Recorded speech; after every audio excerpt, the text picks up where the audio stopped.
exactly happened, you can click off the video. But since the statements Russia and CoverCorp released are mostly vague posting, you might be somewhat confused and unsatisfied. So if you want to watch me try to analyze the information we got, stay for a bit longer. However, before I do, I'd like to put up a disclaimer that you're free to have your own analysis over the situation. My word isn't gospel, and I want you all to keep your speculations contained and not spurge about it on Russia or Cover's platforms. Still here?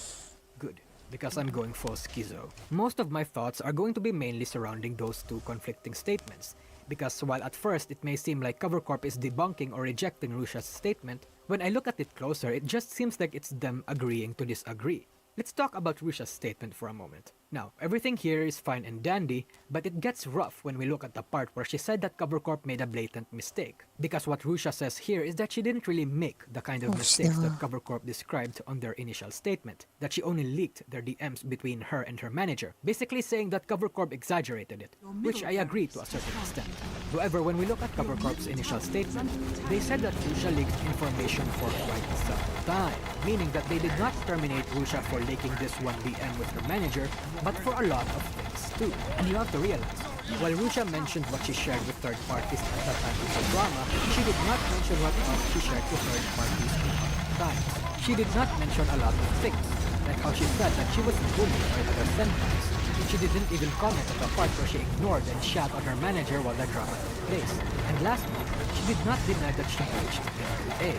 From what we've seen, I genuinely believe that Cover can and will let things slide if those mistakes are just nothing but theirs, and especially so if it's their top super chat earner. Then again, maybe it really was just a mistake. Even big corpos can slip up. The thing to note about Russia's statement was that she didn't really set this up to attack CoverCorp or call them out like what many people believe, but more like to address the speculations around the community that Russia was doing a lot of heinous things that warranted her termination, especially the speculation that Russia doxed and threw her own friends under the bus to save her own ass, or how her colleagues was the people she referred to when she tried to pull off a 13 Reasons Why. But that begs the question, why did Hololive members barely react to the situation? It can't be that Cover forced them to be emotionless too, because if Kali can make a knee-jerk reaction loosely implying her disapproval, if Marine and Pecora were able to break down and genuinely cry for Russia in public, why didn't anyone else mourn her at that time? Why did Watame, Hololive's resident crybaby, barely react?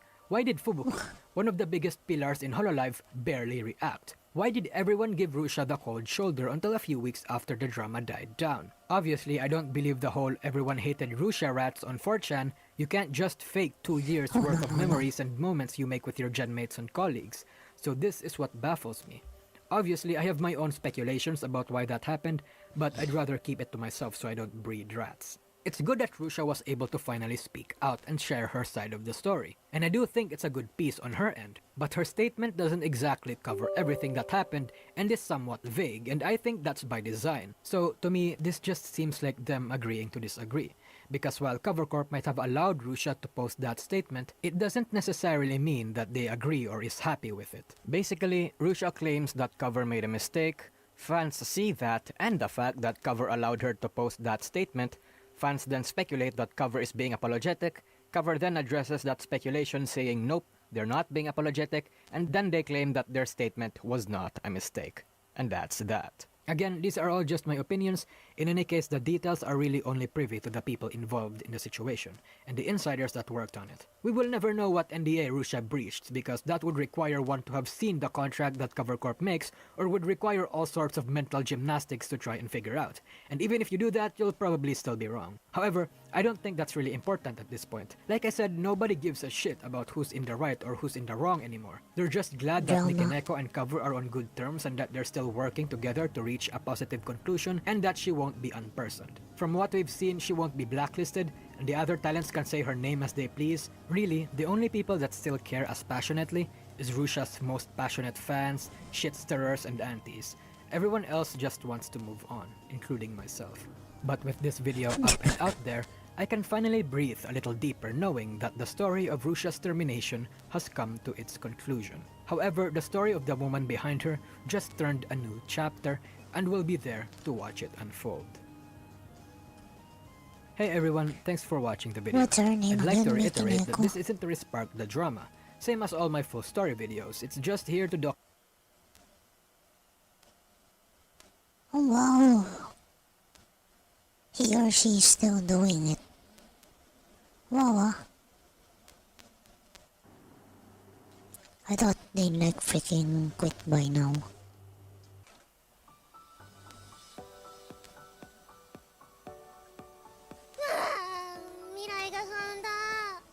Man, please don't be like that the whole time. ということで今占ってもらうために占いのよかったら I mean, shit. I cannot watch that. I cannot watch that, man. Shit.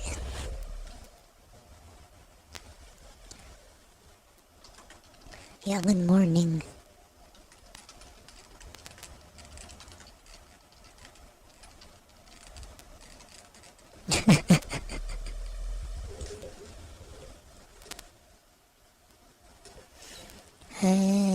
It's a good thing that there are reminders like that of how I used to be. You know, I used to be freaking, before I already had a YouTube channel since 2018, but I was never really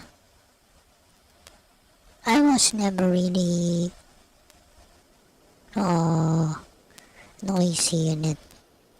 Like, for like 3 years, I only had like, airsoft music videos that I made. And then, like for like 3 years, I only like had like 5 subscribers. And I never touched my channel, but since 2021, really, since 2021, I've been, well, of course, I'm not talking about this channel, the one I had before. So I've been posting shorts. I was already VTubing back then. Most of the time I would stream drunk. I would stream while drinking.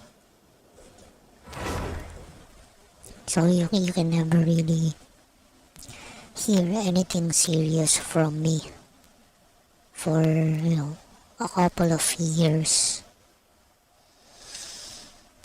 Oh. Yeah, I really miss my old channel. 800 subs, 900 down the drain. But I'm glad that some of the original subs are already here. You found it. Good for you.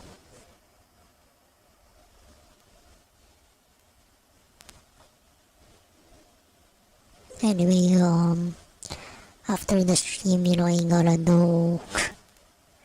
gotta keep on working on my tutor profile. There's a course. I'm doing a course actually. No, it's gonna take me a while.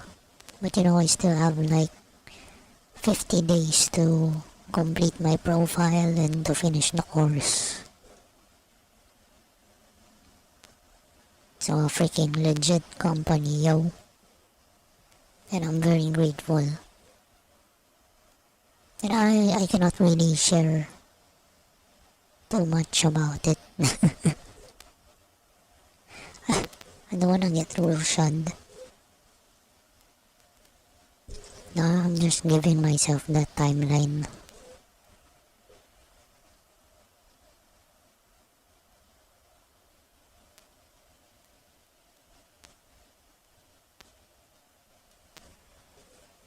I think you know what? I think I'm gonna drink my last sachet of milk tea.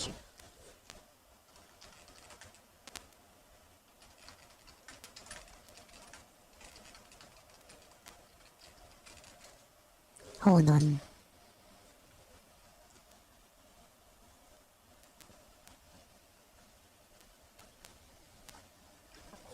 So since this is taking a while, Let me do it. So I'm gonna have to microwave some water to make it hot enough to dissolve the milk tea. And then I'll be right back.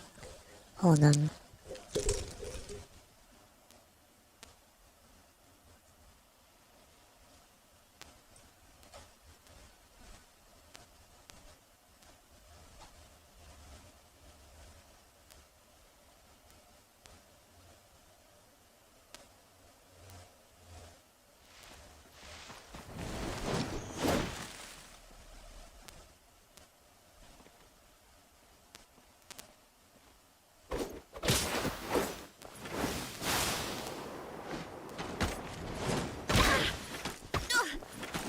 No more tricks I'm- up your sleeve. I'm fine. Take that!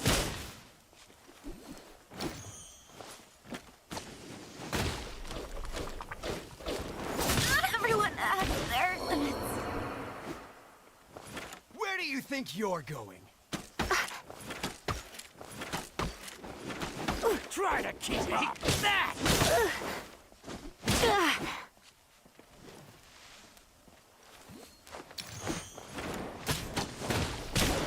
No more tricks up your sleeve.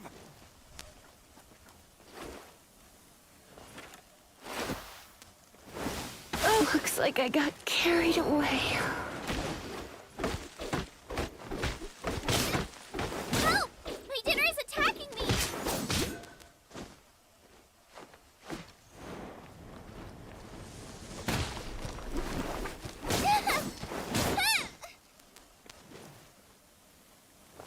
Where do you think you're going? Don't hit me! Water! Law of the jungle. Eat this!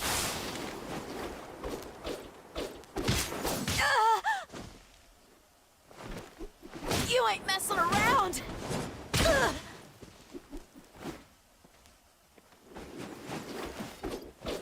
Your mom will teach you that? Law of the jungle. Ah, come on, you coward. Take that! You ain't messing around!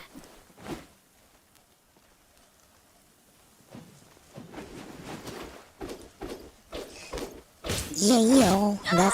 What the frick, my team?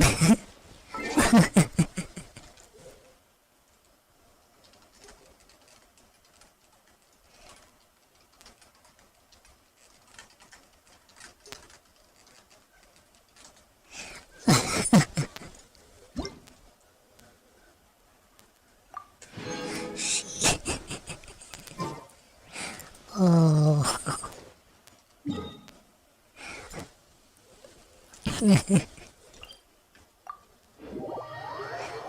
Oh. You know what I don't like about the milk tea? So, there are individual sachets. It's giving me some consumer guilt. I mean, it's giving me some consumer guilt to produce that much trash.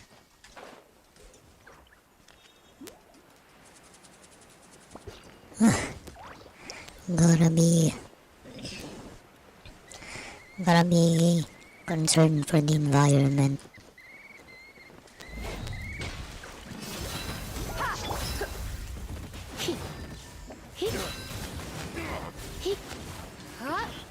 I wasn't done.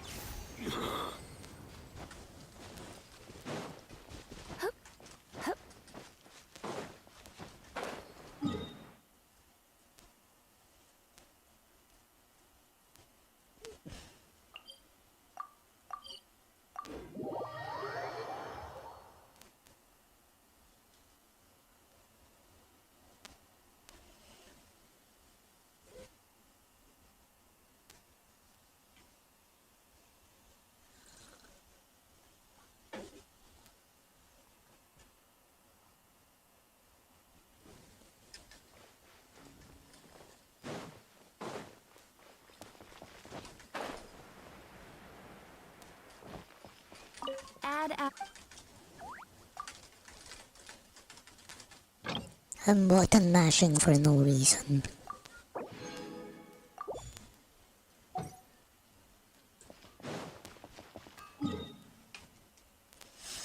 Okay, so what do we get?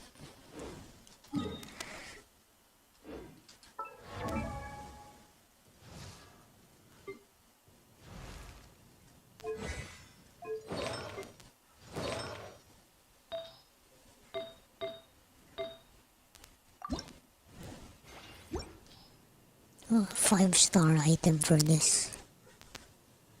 I don't have any.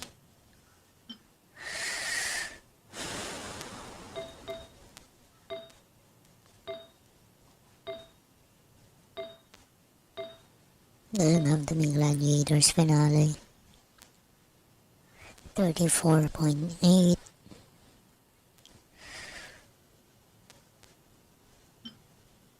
Electro.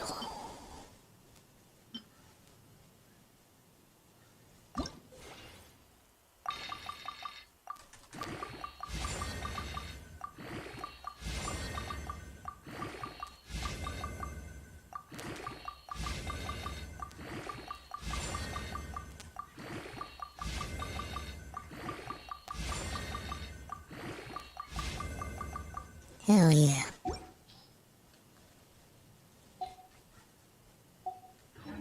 That's what we're getting today. Artifacts.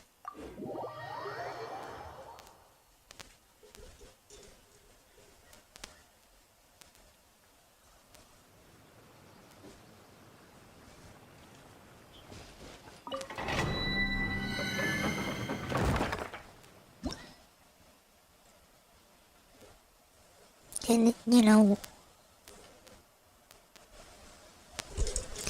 I gotta be honest, man, you know,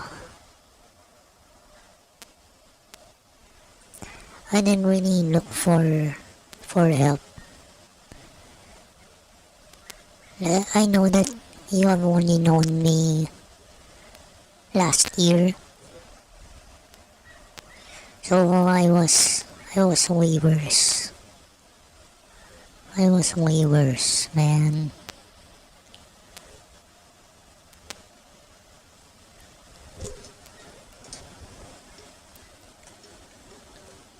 And it's a good thing I can manage. Especially since last January 2025.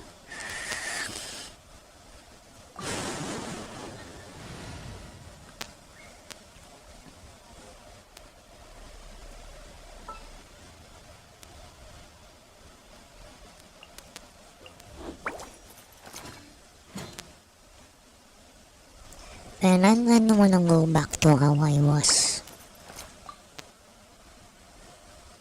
way back. Oh, anyone need a health checkup? I've already mentioned what I used to do. You know, stare at the wall in fear. That's what I used to do. And I couldn't help it. It's a good thing I can manage. You know, instead of like staring at the wall or the ceiling,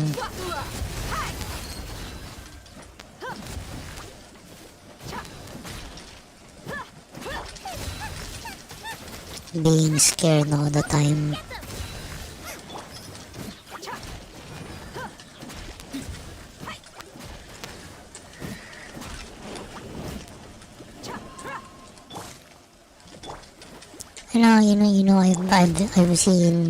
I've seen posts about, you know, seeing someone in the same hole you got out of and you wanna help them.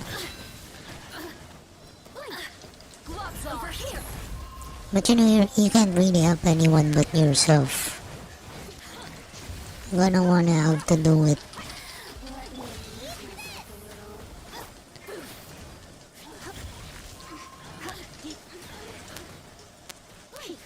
I mean, I'm the one with the bad thoughts.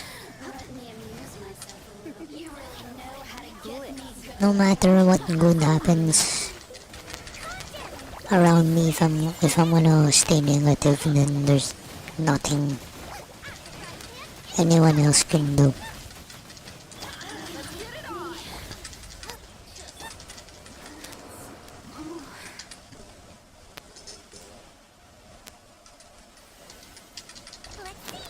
And you know, I can't really blame anyone. I can't blame I can't blame people who I think are mean.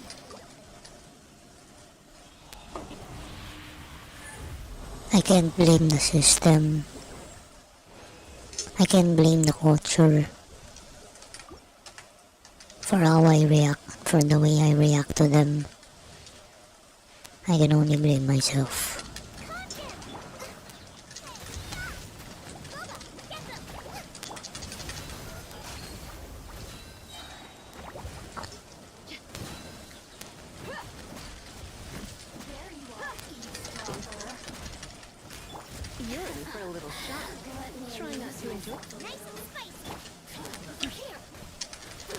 Was it last month when I said that, you know, I'd rather be sad than afraid? Because I can manage being sad. But I really find it hard to get out of fear.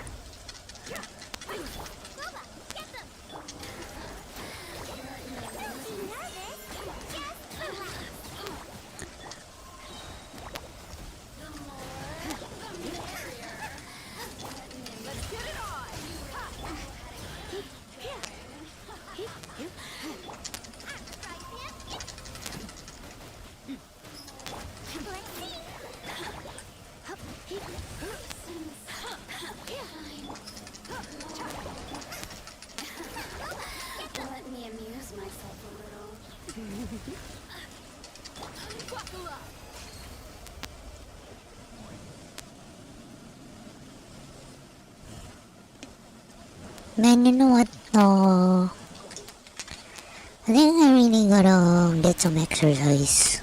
I think I'm starting to get atrophied. No, I don't ride my bike anymore.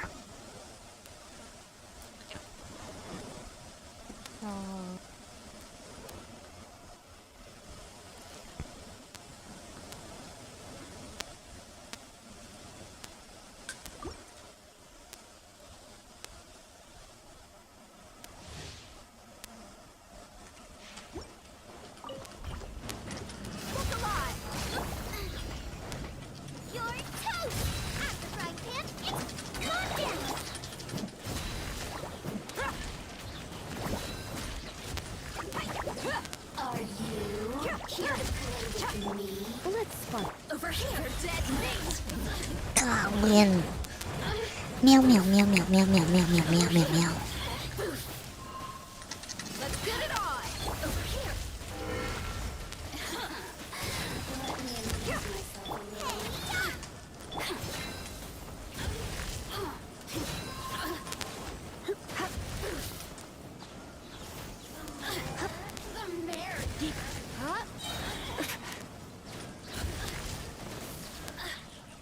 Over here.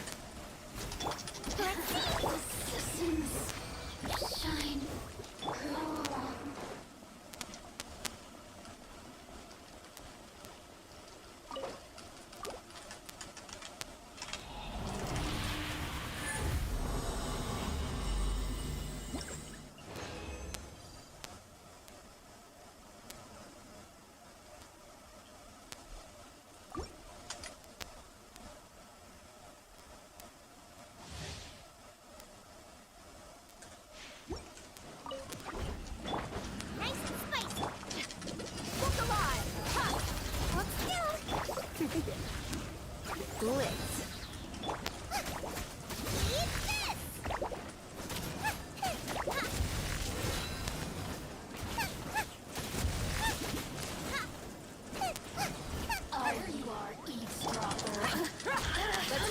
Ganun pala siya. Try not to enjoy this too much.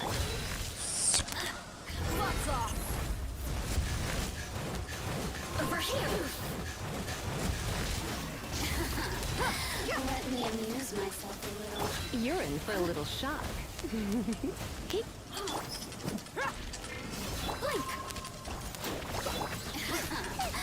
Let me amuse myself a little.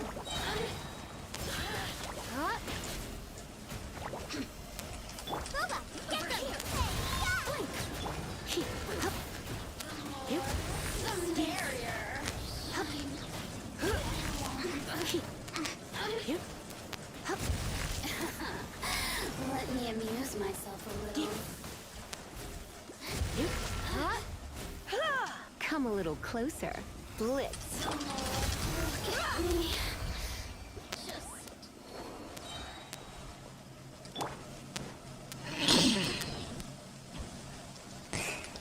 Man, you know what? Never mind.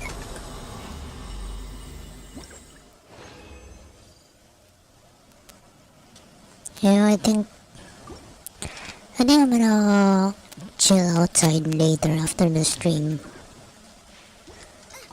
Although, I don't really have anywhere to lie down.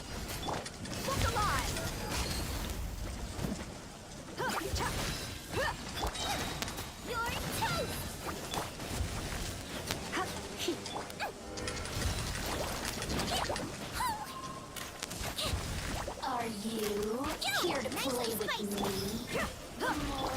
Surrendering. You asked for it.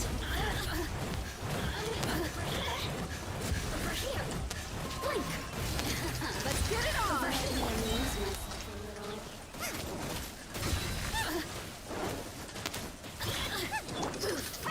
Blink.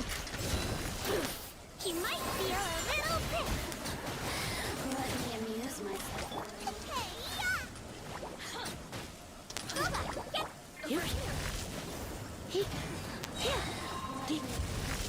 Try not to.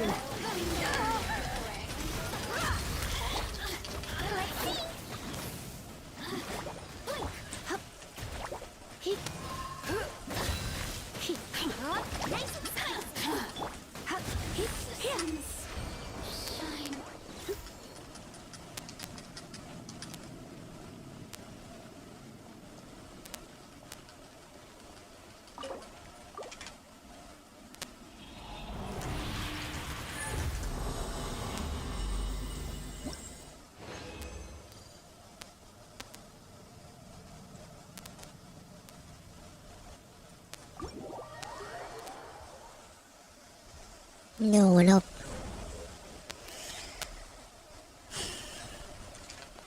That's you know what I wanna listen to more things about. I mean, who else was terminated?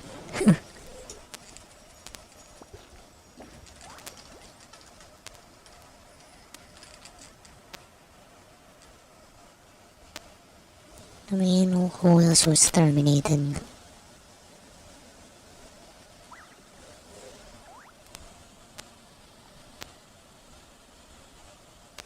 What the frick? I mean, what the... Home for afternoon tea.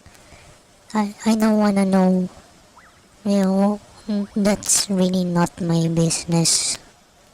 But, I hope you're alright. And I hope you can manage. Hey, what's up guys, Rep here. So today we're gonna go over some wild VTuber related drama. Two different stories involving VTubers from agencies. One is going to involve a VTuber from Hollow Stars who made some recent comments on... Man, that's why I don't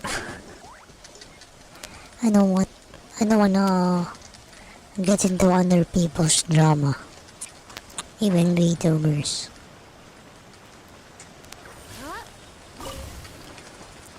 So, even before I knew about VTubers, I had the sentiment of, damn, I wanna be a cute animator. And then finally I got to know about them. I like the ones who sing. But apart from that, I don't want drama. I'm not into You're in for a little the... shock. You've been a naughty boy. I'm not into freaking fake relationships. You know, I don't want to be a... I don't want to be in a parasocial relationship with a freaking VTuber, man.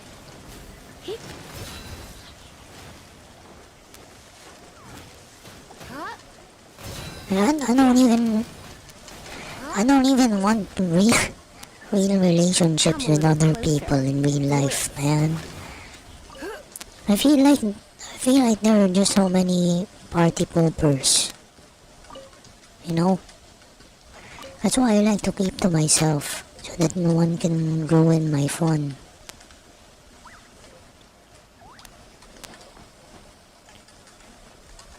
I don't care if people disagree with me, but not ruin my fun, man.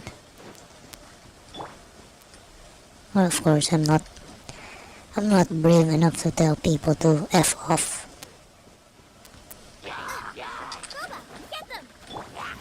Don't be You such a know, brute. I don't think I'm in the place to say that.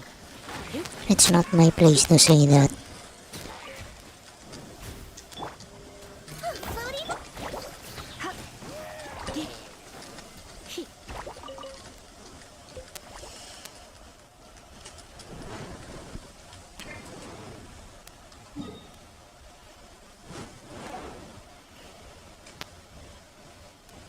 But you know, in real life, I'm very good.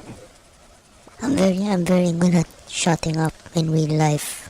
Today's no good for going out.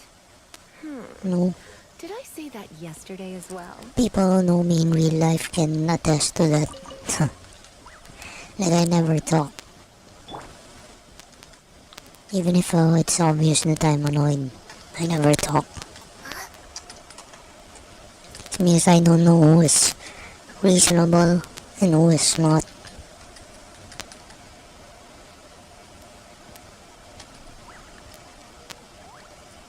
And a very important lesson I got from high school. And also I was joking around with someone, and he told me, he told me, you should know who you're dealing with. You should know who you're dealing with before you screw around. So,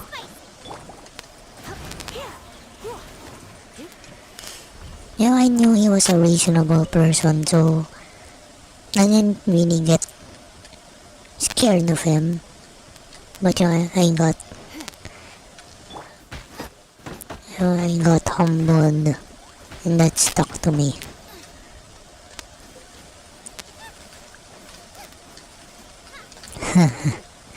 You know, freaking...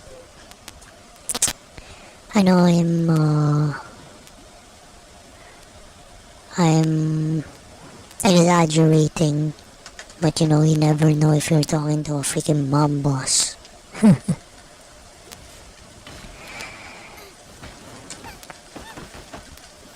You never know if you're talking to a mob boss or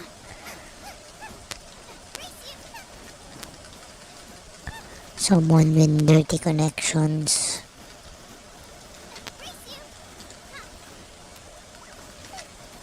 Yeah, the son of a dirty cop, son of a millionaire.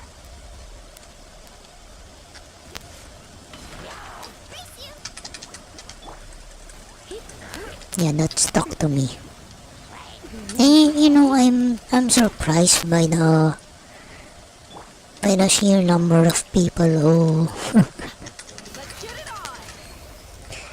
who carry themselves as if they're invulnerable, as if they're invincible. It's like that teenage feeling never left them.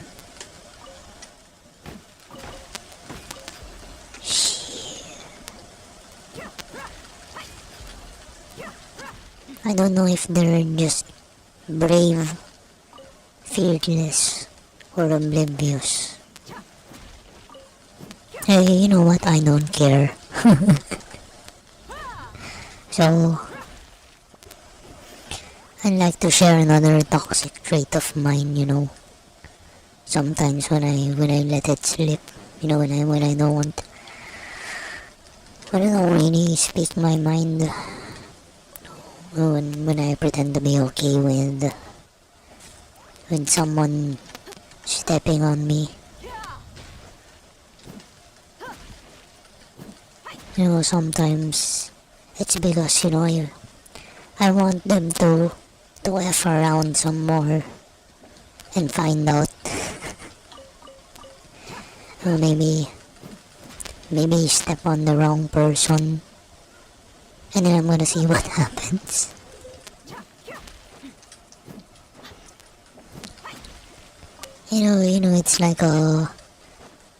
It's like that meme, if he dies, he dies.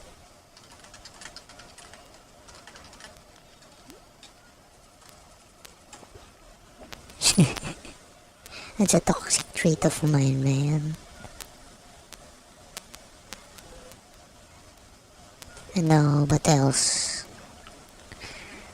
Oh, that, you know,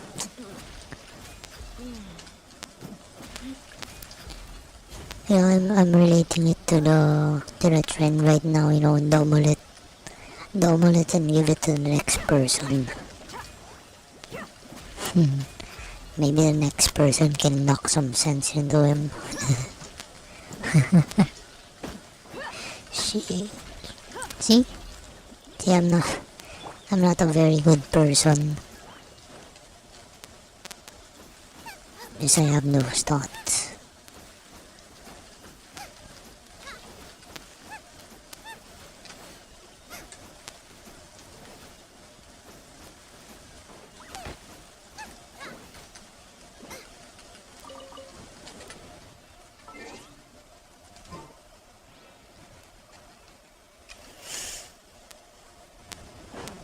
I mean,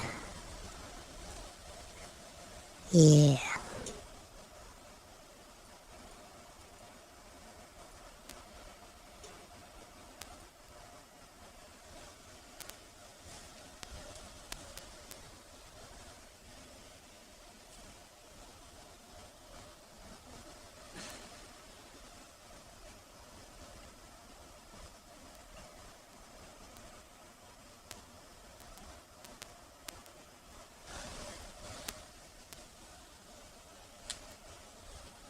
I'm gonna take some multivitamins.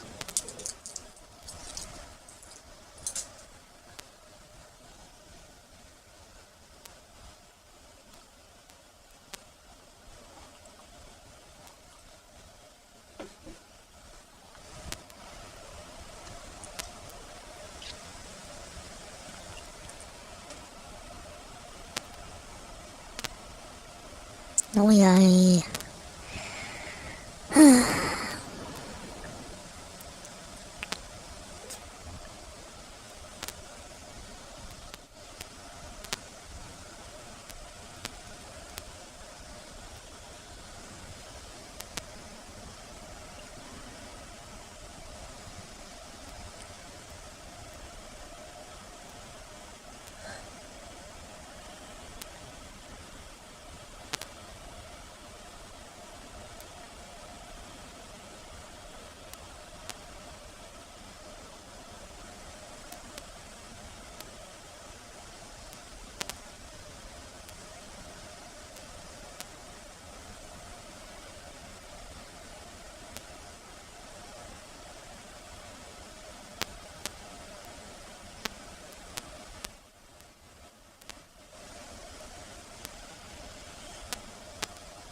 Man, this taking a while. Now part of me wishes I just freaking play Warhammer. Alright, night 2.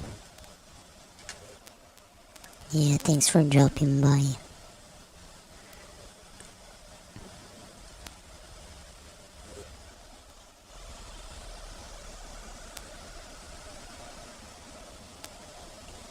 And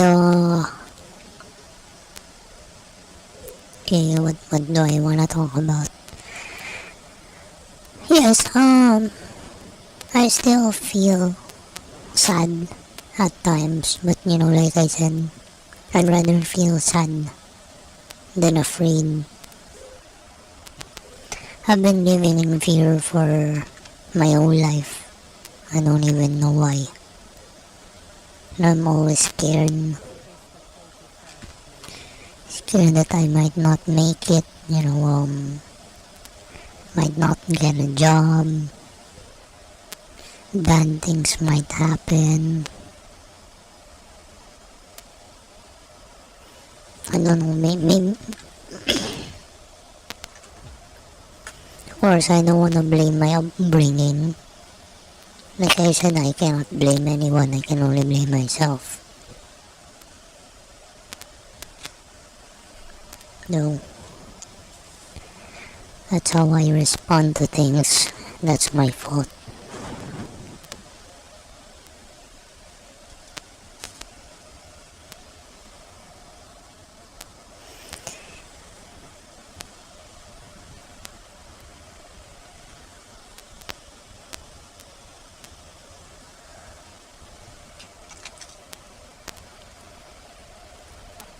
Man, I don't.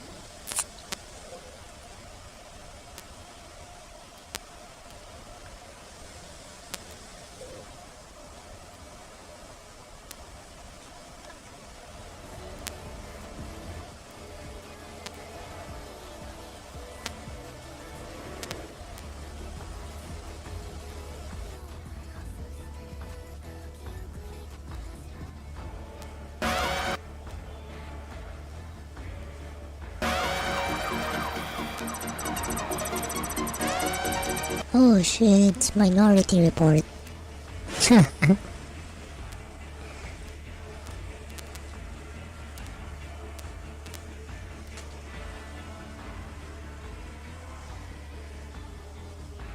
Anyway, now I wanna talk about constructive things. You know what? Man. Shit. Sometimes I wanna go to forums and groups. But it can be full of people who just freaking guess. You see other people asking for advice, or asking people what their experience is with certain products or setups. And it's all freaking bad advice. Unfounded, baseless, highly opinionated.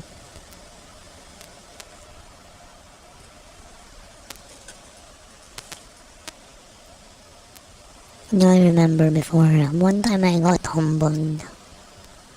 So I was talking about different ways. And then the person asked me, have you tried that? Man. And of course I answered, no, I haven't. And yet I was talking as if I've already tried it.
Kazrak has a dream that one day he and his beastman herds are going to destroy and burn down the Empire of Man. But not only the Empire of Man, he will take down Britonia as well. So join me and Kazrak on the journey today to destroy mankind. Are you guys ready for another Warhammer 3 campaign? Kazrak has been a highly requested lord, or the Beastman in general, so we're definitely going to play them. I love playing as Beastmen, so let's fight this first battle against Thol Tyrin.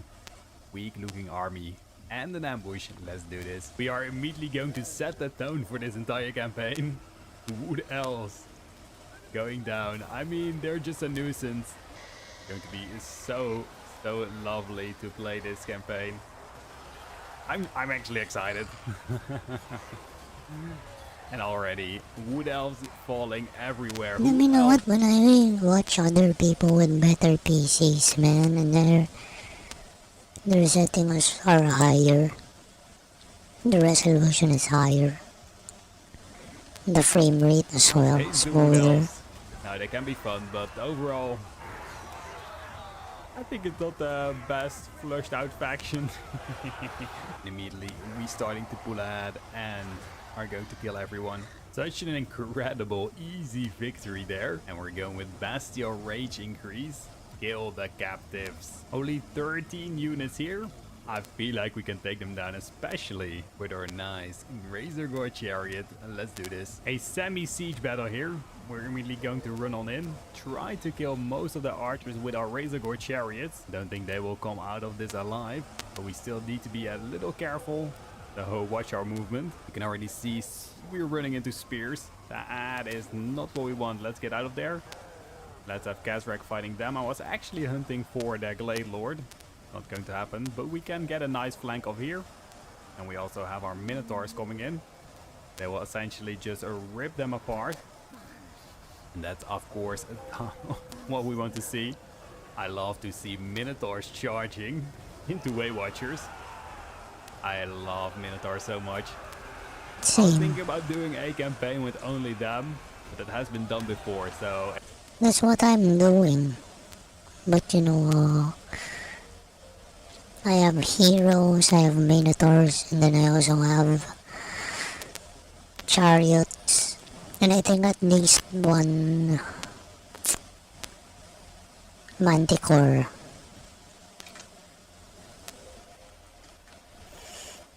And I don't know what to listen to. Lore.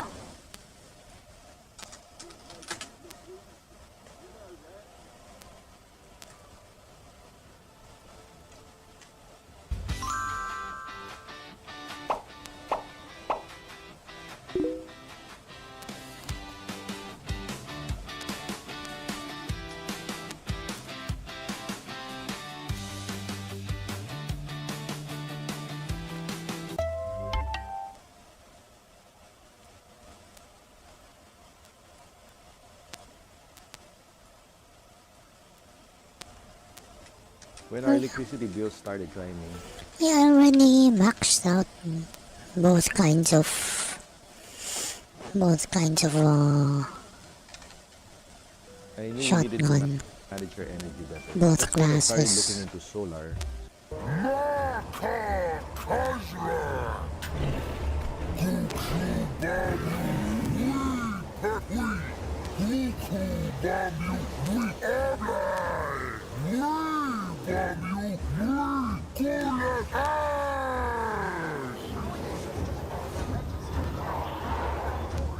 Twisted beyond recognition and far beyond any vindication. The Beastmen are the true children of chaos, unruly, hoarse, and foul. These savage warriors hurl themselves into battle with primal rage. These warped hybrids of wild beasts and primitive humans wage war against all the civilized races of the world. Order is anathema to them, and they seek to burn down entire cities, to trample under their hooves the bright banners that represent the empire of man and bring down their walls.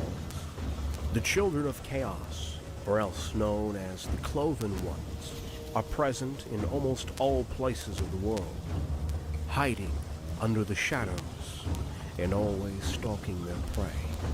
The beastmen are ready to go to war, united under a massive brave herd. They run with deep hatred, seeking only to bring ruin and an age of slaughter. Bellowing, braying, and screaming, the cloven ones sound their brash horns as they quickly cover ground. The beast horde has opened its jaws and is roaming far and wide. Before we dive into the dark forests to explore more about the Children of Chaos, we'd like to thank Dark World Studios for sponsoring this video. Currently, the studio is having a Kickstarter going for the development of their latest project, Acheron. It is a 1930s-era grim punk tabletop role-playing game where you must sacrifice your humanity to fight against the evils of the world, drawing inspiration from historical events, The Witcher video games, the art style of Dishonored, cosmic horror stories, and SCP Foundation.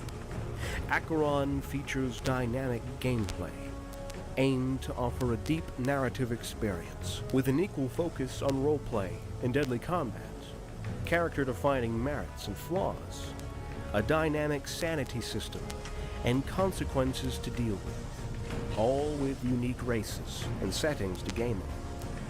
If you want to know more about this game, and even influence its development through the ongoing Kickstarter, please make sure to check out the link in the description below.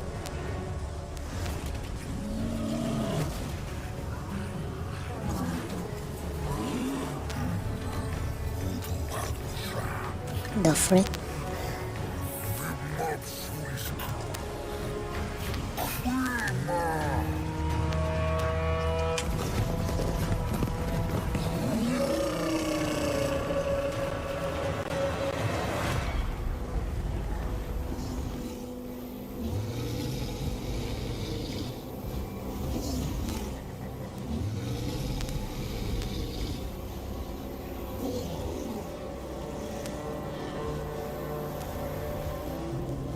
The earth is old. An ancient history is but a story narrated. Yeah, I gotta drink water. Hold on.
By the elders.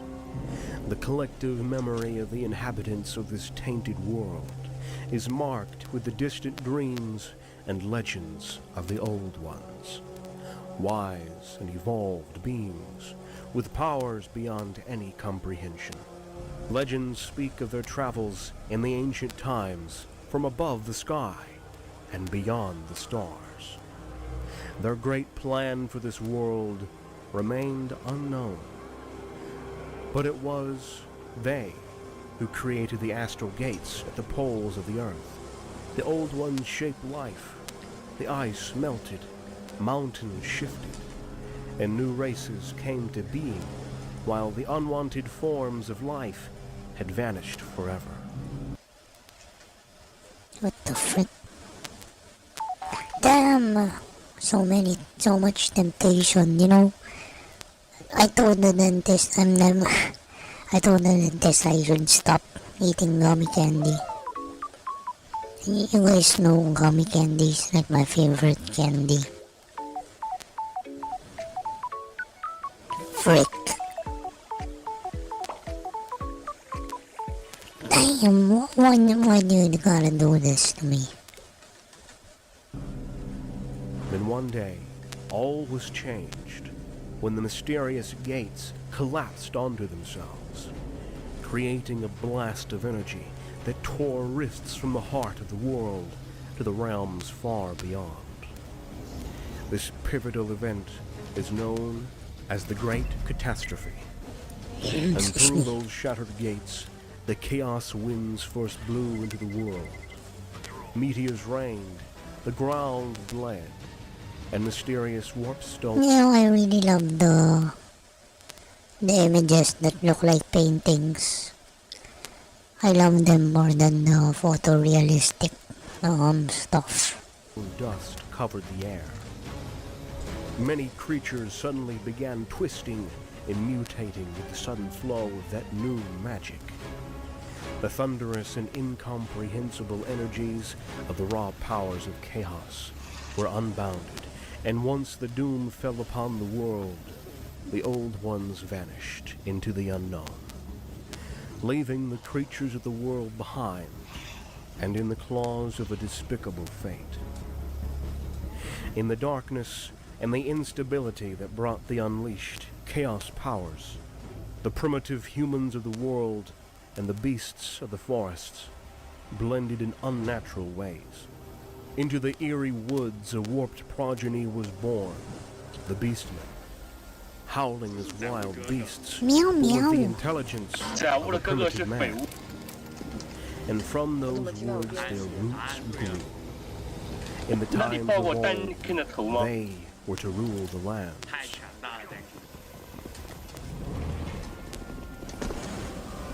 From the chaos the beastmen were born, blood was spilled and flesh was torn. To the malicious gods their will is bound. Their hunt will last the ages on the blood ground. The arrival of chaos left a stain in the Warhammer world that was never to be fully cleansed. The raw evil was most powerful around the broken northern gate. Inconceivable magical influences, emitting strange colors, turned the northern plains into Meow, the meow. realm of chaos. Other creations of chaos, mutated creatures, and demons drifted close to the source, never straying too far south. These abominations drew life from chaos itself, dependent on its mystic powers, and without a will of their own. To wander too far north into the chaos wastes is to lose not only one's body, but also the mind, as reality breaks apart, and things such as gravity, shape, space, and reason begin to twist and change, as they are in flux, and utterly mutable to the will of the chaos gods. But as one goes south, the energies of chaos dwindle, and the creatures that rely upon it fail to grasp the full essence of its life force, becoming weaker and weaker as they venture further away from the source of chaos. But the children of chaos, the beastmen, were different. The twisted chaos energies created the world they were born in, yet their minds were as free to roam the world as their hooves. They lurked in the depths of the dark forests and ran wild in the open fields unchallenged. Humans were nothing but soft flesh and bone, to be chewed and grinded in the mouths of the cloven ones. For thousands of years, the beastmen ruled the forests and the lands, preying upon the scattered bands of primitive men as wolves upon sheep. Day and night, they chased one another, as the humans hid from the guttural sound of their howling and the beat of their dirty hooves. Yet, there came a day Then the mighty godlike being, wielding a golden hammer, appeared and began to unite the sparse tribes of man together into a single empire, challenging the dominion of the beastmen over the lands. This man later became widely known as Sigmar Heldenhammer. The unchallenged days of the beastmen were no more, for the bowing days of men were over. The new order of the world was not greeted fondly by the cloven ones. Yet the odds of victory were forlorn. The tighter the tribes of men embraced one another, the stronger they became. Stone by stone, the civilization of men in the empire rose from the ground. Forts and bridges were built, armies were formed, and the technology designed by the brightest of them enhanced the progress of civilization. Helpless against the rising order, the beastmen fell back into the darkness of the forests. Neither did they forget their place high in the food chain, nor the humankind that reaped undeserved power. Their hatred grew roots so deep and strong that a ghastly vengeance was sworn to abolish the human race and all they had built. The time would come when the night falls, and finally, after centuries, the beastmen would reclaim their stolen place at the top of the food chain, waiting for the sign of their chaos gods. They lurk in the cover of shadows, in the mist of the gloomy forests, to spy, scheme, and attack. For humans, the stories of old became horrid legends to be remembered during long nights. What was once history became forgotten and turned into raw fear itself. Fear of the deep forests, the unseen beasts, and the unknown. Yet the fear is real. The children of chaos are not gone. They are covered in the dark, and the night is falling.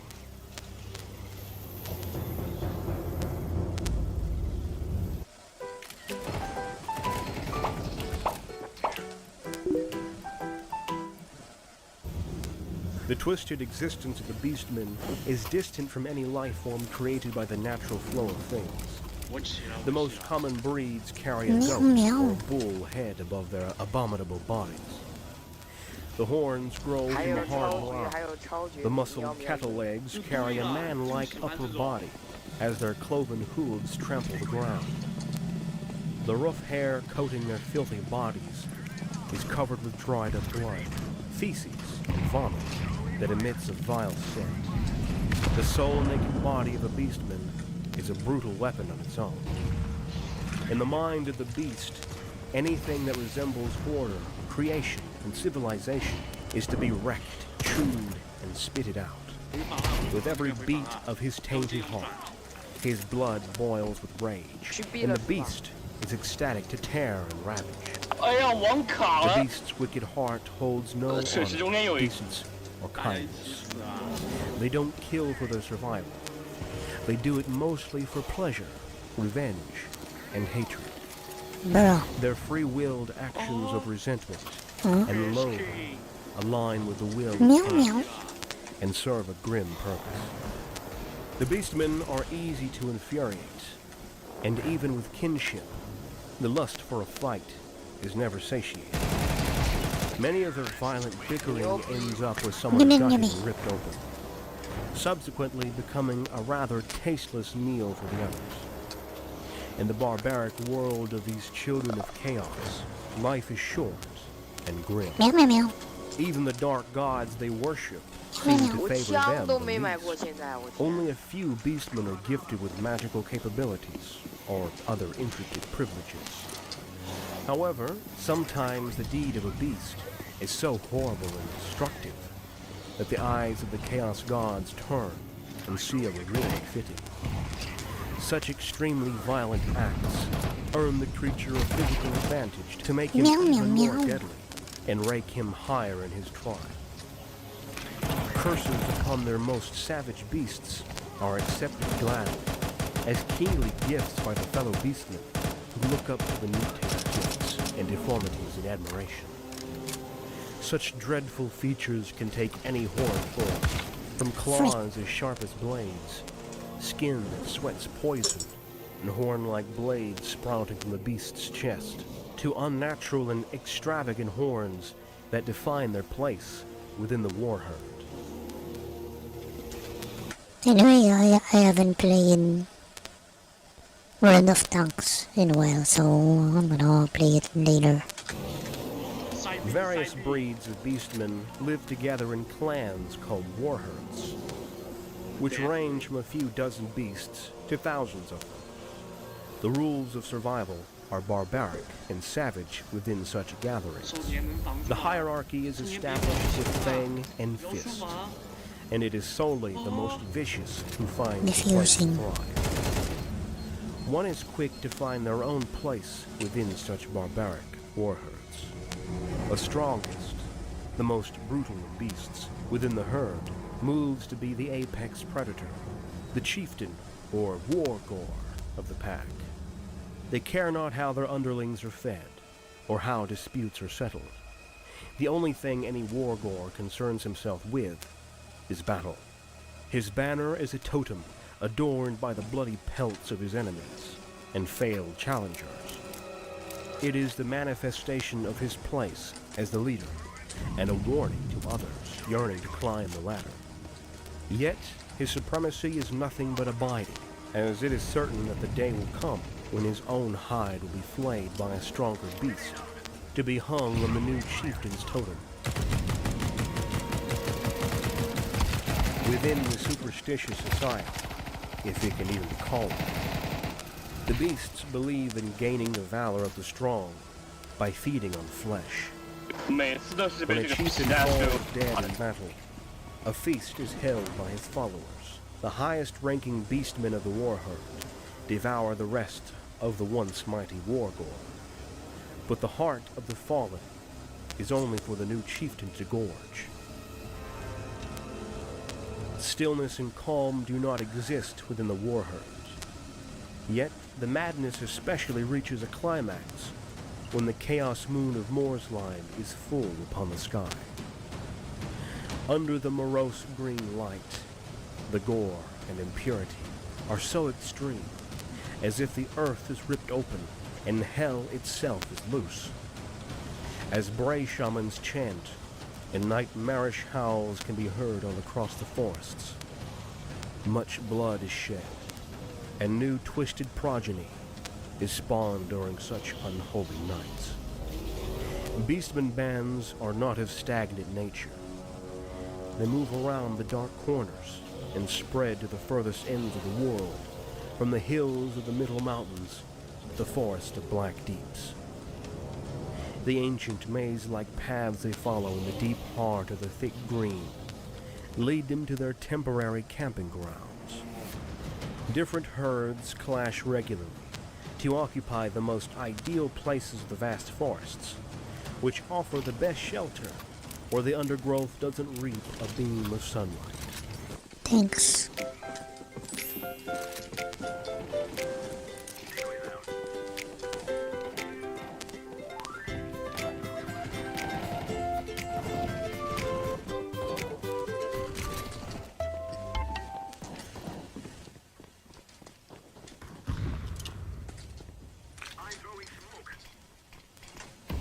Become a Shopee VIP member with your first month free. 目的有一个，目的有一个。 Daily 20% off vouchers, 0% interest with SPay later every day. Plus, enjoy exclusive perks every Monday. Become a Shopee VIP member today. Shopee!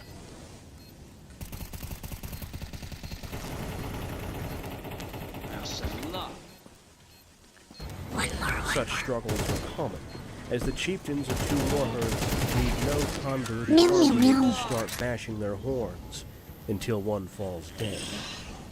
Merely the decision of which tribe moves away on a small beast path to make way for the other is a reason enough to come to blows.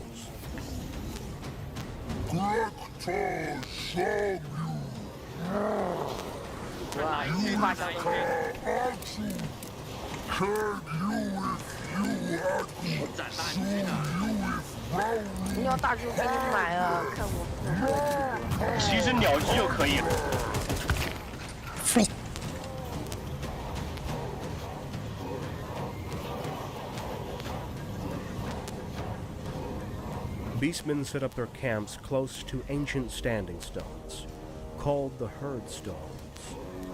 These are considered sacred by the beasts, and many bloody rituals take place around such structures to please the dark gods.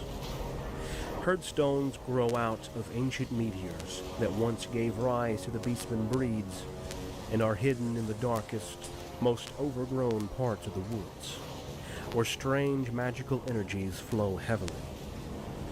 Hills of bones and rusty blades piled up around these strange rocks forces one's mind to imagine the sinister offerings and sacrifices that take place within these grounds. The makeshift camps of these hellish beasts offer no comfort or rest. The strongest breeds, along with the chieftain, occupy the best places closest to the fire, where they fill their bellies with raw meat and drink looted wine. The weak does not last long against the harrowing bullying of the tougher beasts, and must brawl with the warhounds for the scraps. Sooner or later, many perish due to the cold and hunger. If not, they fall prey to their own hungry kin. Beastmen see the old world as their own blood grounds to hunt, and everything that walks on their territory as their rightful prey, be they forest goblins, humans, or the stealthy wood elves.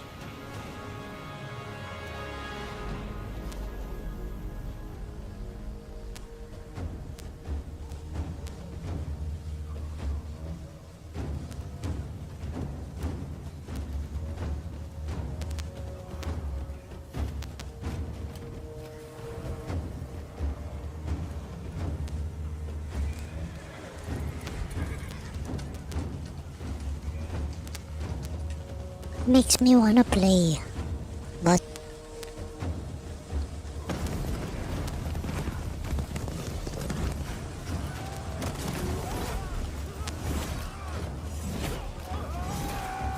War and violence is the sole law the cloven ones abide by, and the purpose they draw breath for. Each victory against men, dwarves, or elves, whether by plundering a village or waging battle in an open field, is a deed to satisfy their own bloodlust and to please the ruinous powers.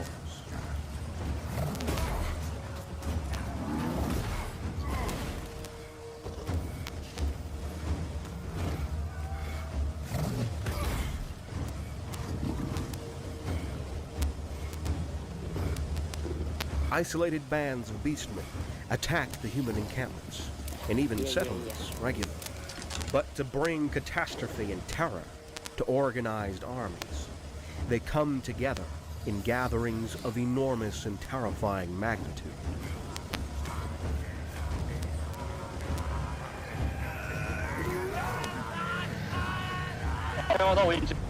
Such meetings are called by a chieftain, who means to bind all the war herds of a region into a massive force, called the Bray Herd, to obey his terrible will.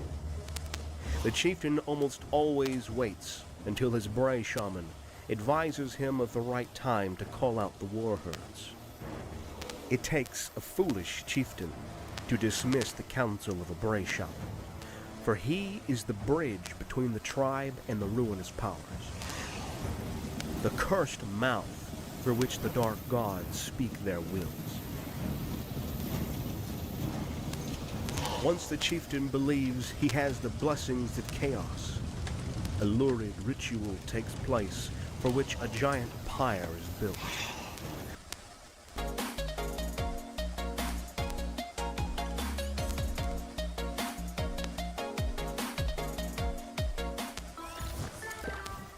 The proverb business in remote location with an affordable and sustainable energy solution.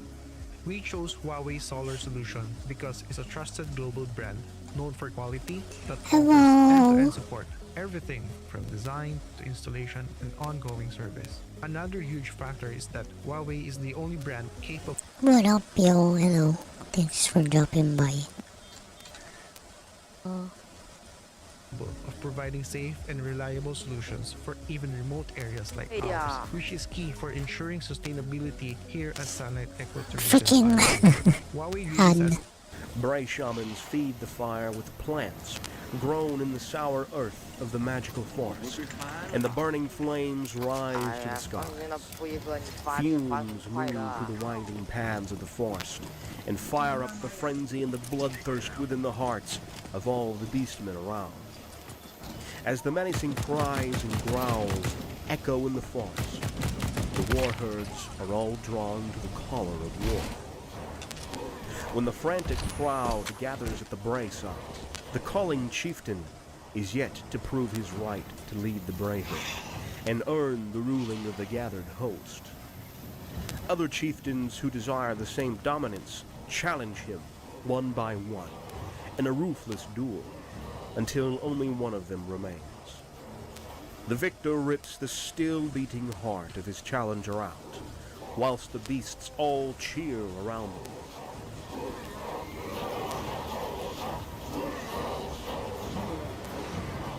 When the duels are over and the shamans bless the Beast Lord, madness of unseen kind takes over. Shamans sing dreadful melodies as the drums roll and the lust for blood arouses. Captured enemy soldiers are offered as a sacrifice to the Chaos powers and bound to the herd stones.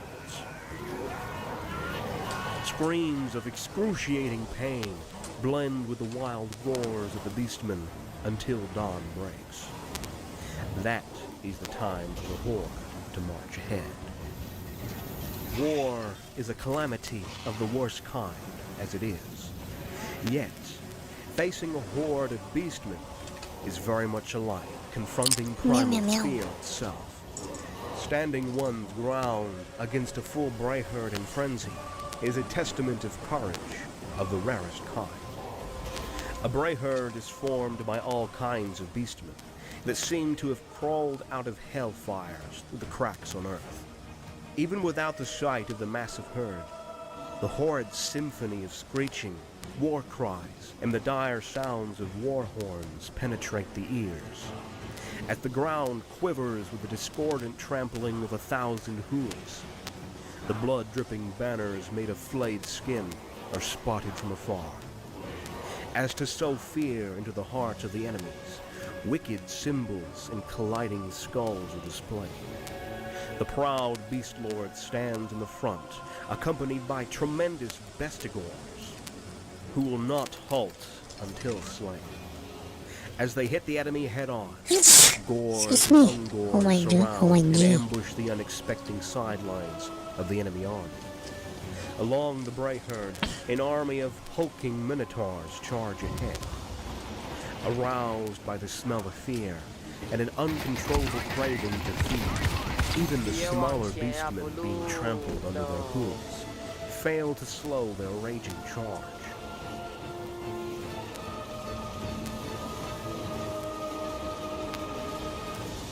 As physical vigor defines the ranks, braves that are blessed with prodigious size, sharp fangs, and large horns almost always dominate the tribe. Nothing is valued higher than spectacular horns, to such extent that a beast without horns is not even accepted as true beastmen within the tribe. Vigorous and massive, gores form the majority of the beastmen tribe. Their appearance is a wide spectrum of terrible forms it can take. But whether large or small, they all carry horns.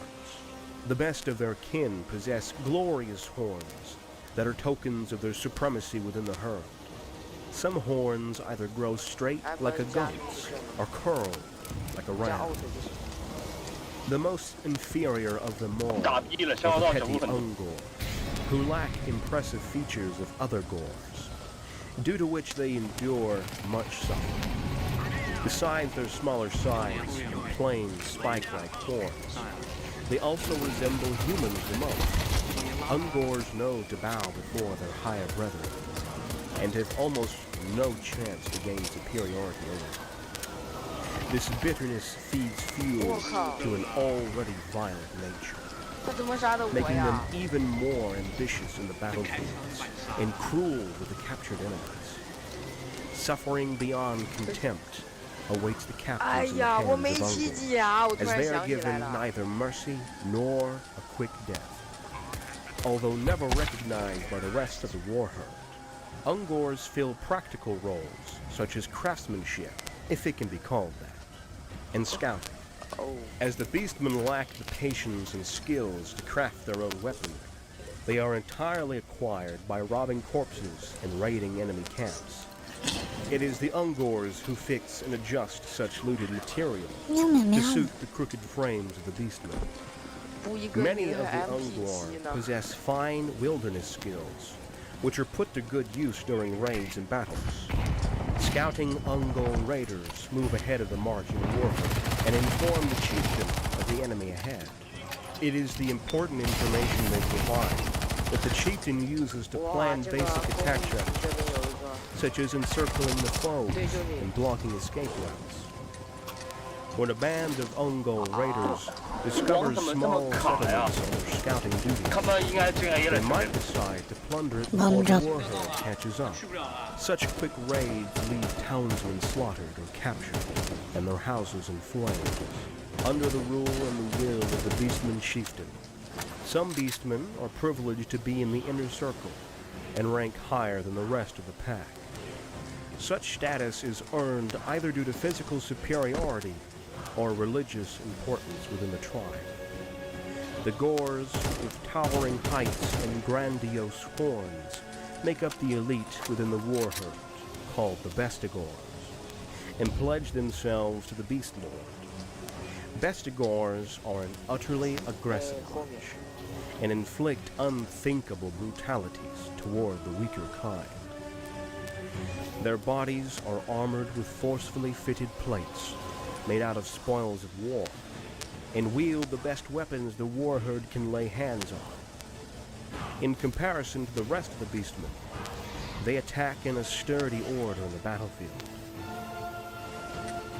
Once in motion, their two-sided axes swing with such a brutal force that the skulls of their startled opponents effortlessly split in half.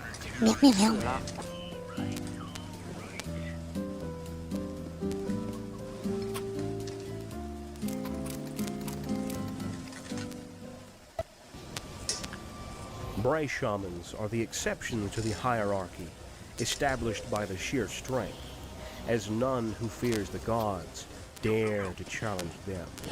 They were born into dark magic and cast it to guide the chieftain in his mission to bring doom upon the race of man. Just as the chieftain seeks the leader of the enemy army to slay, a Bray shaman knows no greater pleasure than hunting and butchering the priests of man in the field of battle, and then laying waste to their altars. Besides the blended warherds, there are also beastmen breeds that live within their own packs, enjoying the warherd once the steam of freshly spilled blood fills their snouts. Minotaurs are phenomenally massive and malign breed that is solely driven by a hunger impossible to sate. They are beastly warriors with an appalling bull's head, and seem to stand as high as a mountain next to a common man. Their hunger for raw meat and fresh blood is obscure and almost impossible for any living creature to fully comprehend. Hello. Minotaurs live nomadic lives within isolated tribes and travel afar in search of flesh to gorge. Particularly, the Forest of Shadows keeps countless numbers of Minotaur tribes, ruled by the strongest of their kind. Their affairs are even a bit of a mystery to the other beastmen, who dread and respect them. It is believed that Minotaurs guard the tombs of the Chaos Champions, lurking in shadows so dark that even other beastmen don't dare to skulk it. Some of the Minotaurs are praised above their kin by the Dark Powers, and are given a great mark of chaos. Minotaurs that are recognized in such a manner by Chaos are named Doom Bulls, and are the most violent and dangerous of their kind. Their appearance can take many distinguished forms, such as blood-red fur, horns coated with metal, and skin full of boils. Some of them even possess a crackling layer of energy around. The grotesque look of the Doom Bulls is sometimes amplified with trophies hammered into the skin and hung on the twisting horns. Such marks are a tribute to the particular Chaos Lord they worship. On terrible nights, when the moon of Mor's life shines full, blood greed boils within a Doom Bull, as their roar and growl cut the thick air. All the Minotaurs stomp the grounds and come out of their lairs to gather at the herdstones. Their bloodthirst is so extreme and contagious that such madness evokes the lust for flesh in all beastmen around them as well. The hysteric and petrifying noises rising from the forest startle men and women afar. Maddened with the anticipation of feeding, an army of Minotaurs flood the forest as a storm, and lay waste to all that stands in their path. Walls are smashed to the ground, and anyone found cowering behind them are put down and feasted on. Then the horde returns to the darkness of the woods, with their appetites glutted for a time, leaving only ruin behind. With the hope of grasping a piece of meat, all manners of children of chaos linger around the encampments of the warherd. Chaos warhounds are beasts resembling wolves, yet their malice is not to be confused with the feral demeanor of nature's predator. Their eyes shine as they stalk prey in the deep woods, and their mouths water with the smell of flesh. Before battles, the beastmen capture packs of warhounds and let them starve for days, until, once the time arrives, the crazed hounds are released to feast on the foes. On the treetops above the gathered warherds, one can find strange creatures with leather wings and figures alike human women. These are called harpies. Their nests are a common sight in the caves of the northern wastes and troll country. However, being scavengers, shadowing the beastmen warherds presents many feeding opportunities. Especially during a battle, they can be seen flying over a charging warherd, as there is surely a feast to be had soon enough.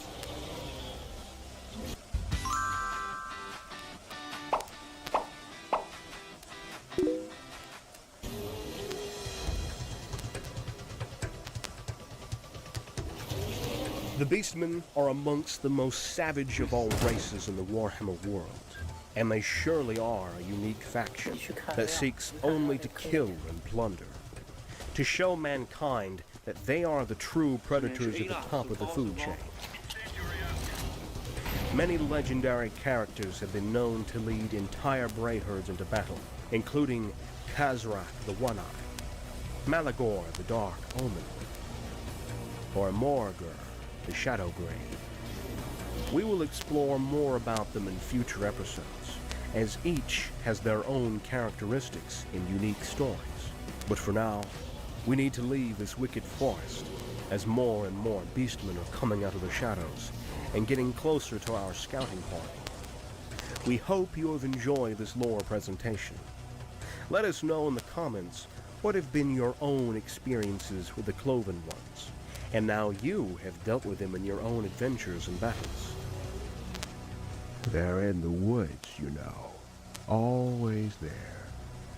Anytime you go in the woods, chances are you're no more than a few leagues from a beastman camp. Mostly they just takes foresters and charcoal burners. But every so often, a band of them will come out of the trees and take a village or a town, burning and killing and looting.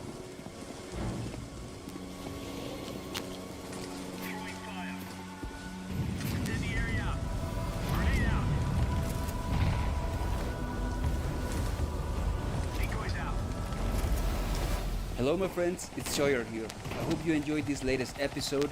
It was a blast for me to make as the Beastmen are one of my top 3 Warhammer Fantasy races in the world. Before anything else, I want to give a special thanks to Scrobosaurus for once again amazing performance with the voice acting. Meow, meow, meow. Also, thanks to all of you guys for Nice, watching the nice. content, for Meow, meow, sharing meow. and commenting on these videos. It really helps a lot and I truly appreciate your support. Thanks to Dark World Studios for sponsoring this video. It's always nice to be able to find and work together with fellow creators who are doing amazing things and being able to share their unique projects with you guys is very cool. They are coming up with this amazing new game, so why not check them out? So, talking a bit about the Beastmen, I was very thrilled when I read that many of you wanted to learn a bit more about the Children of Chaos in particular, as they are one of my favorite races. Maybe because one of the very first Warhammer minis I saw were these guys. There was this massive Beastmen army on display on the tabletop in one of the Games Workshop stores I visited a while back, and I think there's something really unique about staring at a beautifully, fully painted army ready for battle. In this case, they were facing an equally impressive army of Bretonnian knights. I didn't stick around long enough to watch the battle unfold, but I do remember going to the Games Workshop store for my classes back when I was living in Canada, and I would spend an hour or two just staring at the amazingly crafted and painted models, asking about the lore and trying to figure out if I prefer Warhammer Fantasy or Warhammer 40k. Now, getting back to the video, for this particular episode we had a custom illustration made by Cameron Bai. Cameron has made a couple of artworks for the channel before, including an awesome Quick Head Taker illustration and another one for the Grimgore and the Black Orcs episode. I really loved how this artwork came to be. Cameron shared the process and you can see how it began, going from a simple sketch to the full finished version. I think it really captures the essence of what makes the Beastmen so savage and tribal, fully devoted to the luminous powers. I hope you enjoyed that piece of art, and again, kudos to Cameron for making it possible. This is also possible thanks to the amazing subscribers that support the channel either through Patreon or with the YouTube channel membership. I'm really grateful for your support as it really counts towards making better content. If you also want to help the channel in that particular way, you can do so by checking the links in the description below. There you will be able to get some unique perks like access to our Discord server, being listed in the credits, having early access to the full finished videos before release, and so on. So to wrap this up, I want to leave you with an audio take from Scrobosaurus as he was trying to voice a line from the Hargonet Executioner's video, one of our recently released episodes.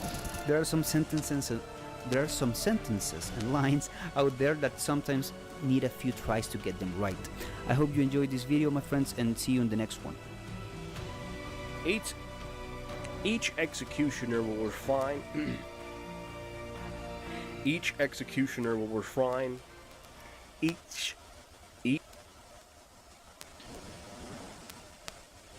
Man, you know what? I really love Wendigo and Skinwalker stories. Partly because they can touch me here in the Philippines.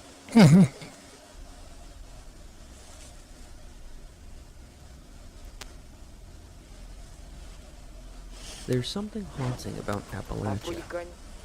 I'm not talking about ghosts per se, but rather Meow, meow, meow. the place itself.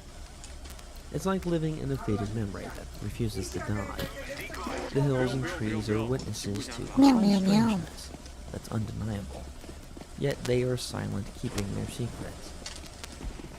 I was on a journey. I wasn't exactly sure where I was going or even why I was doing it. I figured I'd understand when I would find it. It was the last summer before my senior year of college. Most people take a month off and go visit Europe with daddy's money, but I didn't have that luxury. I wasn't in contact with my family, and even if I was, I sure as hell wouldn't be giving anything. I've been hitchhiking for the last 3 weeks on the East Coast. Most people just ignore me, while others that actually stop give me a ride as long as it's on their way. I can't complain. I didn't know the name of the town, but the nice trucker told me. I have a question for you. Do you ever hear whistling at night? You know, like a periodic whistling like every 20 seconds.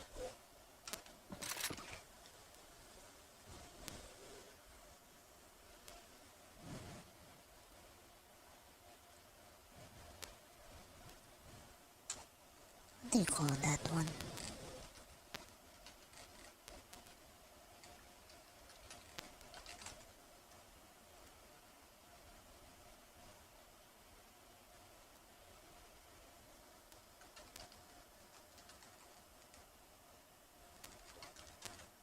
No.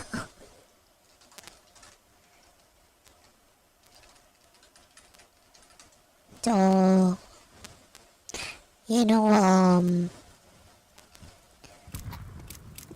well, one of my teachers had I was a Boy Scout. I was a Boy Scout all my life from third grade. No, was it third grade when it started?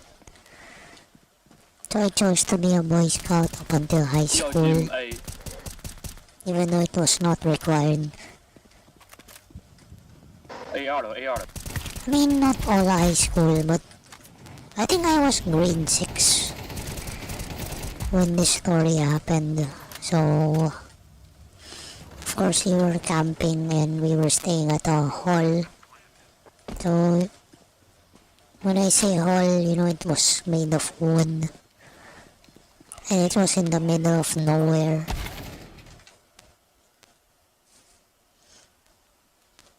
So it was very scary. And then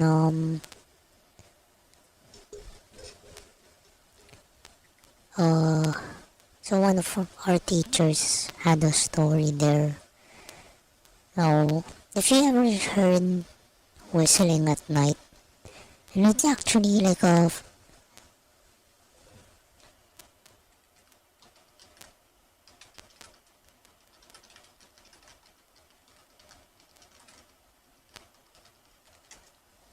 So, if you ever heard whistling at night, it's actually being done by a small creature. And he said that the creature has 4 faces. So, one in front, one at the back of the head, one on the left and one on the right. And what it would do is it would jump on the roof. So your roof. So first on one corner. And it would whistle. So the idea is you should be asleep.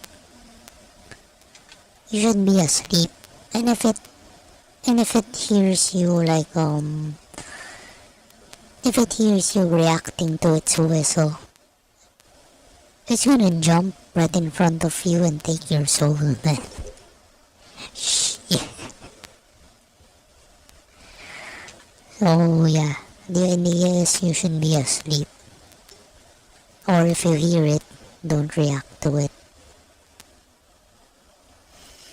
So you're gonna hear it land on your roof, so one of the corners, and it's gonna whistle. After that, it's gonna jump on another corner of your roof, and it's gonna whistle. And then the next corner, and then the whistle, and then to the next corner and whistle.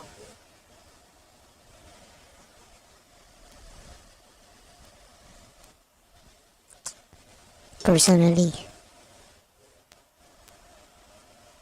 I mean, I've had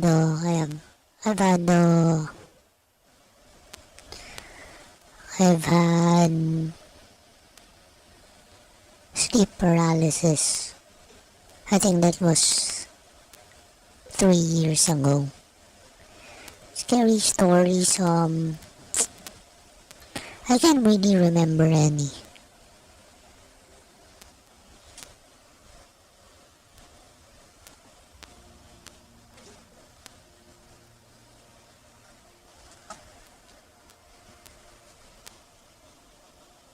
Well, I mean, last year, yeah.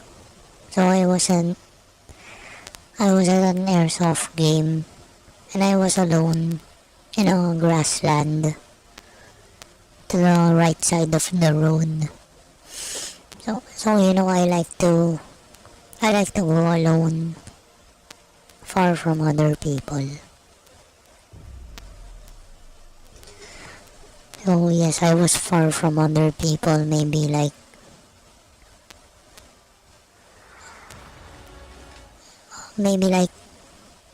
100 meters or more away from other people. And then there was a bamboo tree. So you know what bamboo looks like, they're clustered up. The trees are clustered up, bamboo is actually a grass. Bamboo is actually a kind of grass, but so the cluster of bamboo trees. So you can imagine this. You see this tree I'm aiming at, and that bush. So can you imagine this whole clearing filled with bamboo trees, which are like I don't remember how high it was, but it's pretty high. You know how high trees can grow when they're unattended to. So I heard some whistling there. I heard some whistling in among the bamboo. So I looked there. So it was like behind me. I looked, and then I went back to looking forward. And then I heard whistling again. So again I looked at the bamboo, and then I looked back forward. I swear there was no one there. But I really cannot see. It was a cluster of bamboo trees, so I am not sure. And then I heard it again. I don't even remember how many times I looked back on the clump of bamboo, on the cluster of bamboo trees. So one of those subsequent times I actually spoke. Like, is anyone there? May tao ba dyan? Is there a person there? There was no answer, man. And then I said out loud, man, I'm getting scared. I don't know if it was a person messing with me. So I said, man, I'm getting scared. And then I just left. I walked away. I walked towards the other players from my side. Yeah, man. And I told them about it.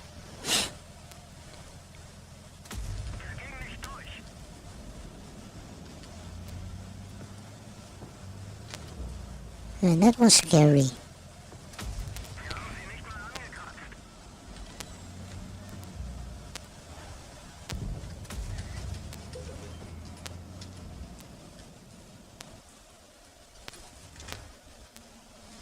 You know what enchantresses and enchanters do? They play with you.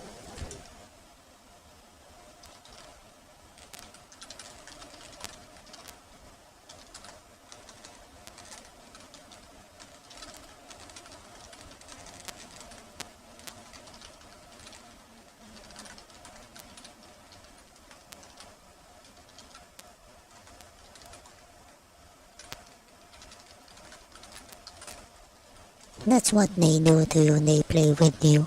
Like you feel like you've only walked off for 15 minutes, but in reality your days have passed.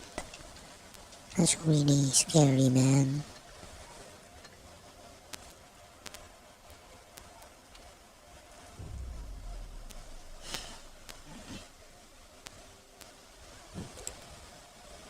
I mean, can you imagine getting fired?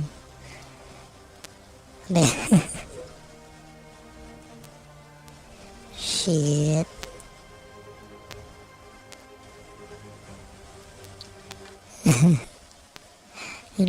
In my mind, I didn't want to get fired. I don't want to be gone for days and then get fired because of that. Yeah, I don't want people to worry about me because I've been gone for days.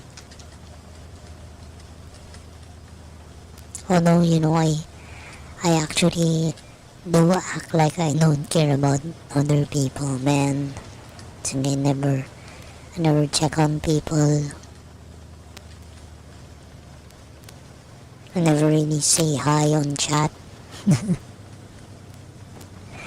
I don't do wellness checks. I never visit.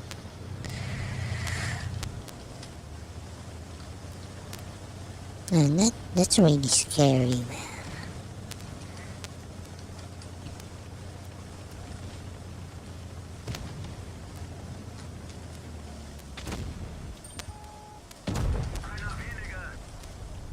Of course, we also have mythical creatures, humanoid, our version of vampire, are mostly all man-eater, cannibals. So, humanoid man-eaters.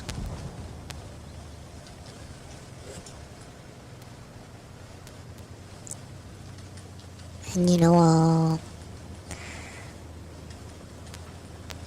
of course, some believe that they shapeshift.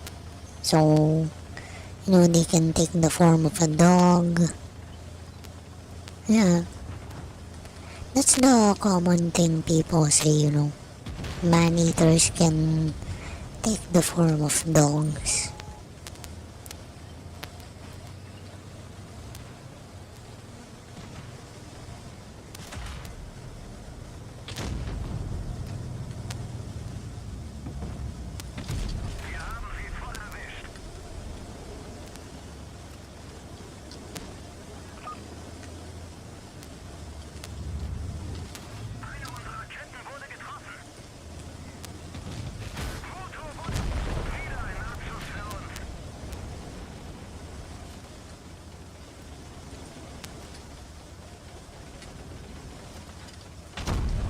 Man, you know what? I hope that I'm just seeing things back then, or it was a person, that was messing with me. I hope it was a person messing with me. With the whistling.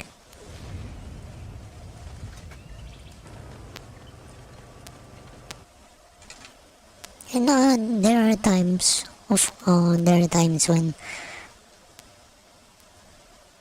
okay, so there was this time, here in our neighborhood, there are a lot of mango trees. Indian mango, the small ones. So one time a mango hit me directly, like on my chest. Yeah, part of me thinks that it was like a kapre.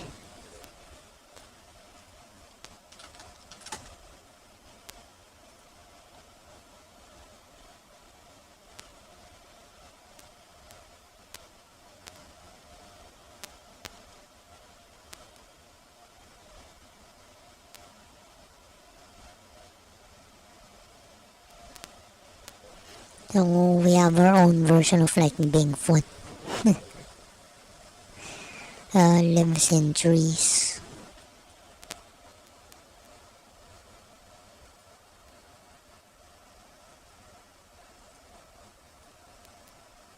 Yeah, part of me was thinking it was one of these creatures, and freaking dropped the mango on me. I mean, at me. But of course, it was mango season, so mangoes were falling from the trees.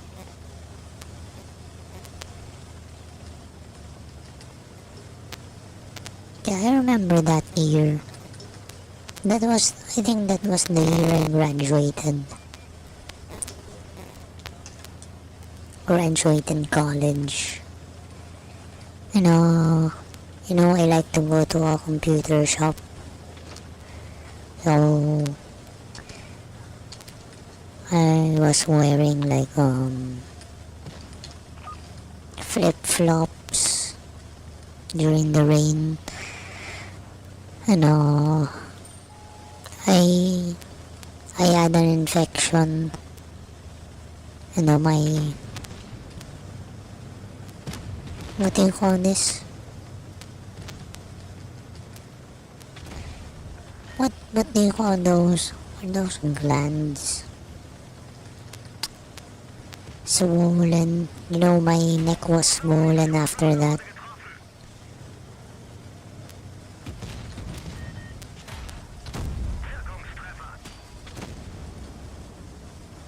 Yeah, my neck was actually swollen during my graduation.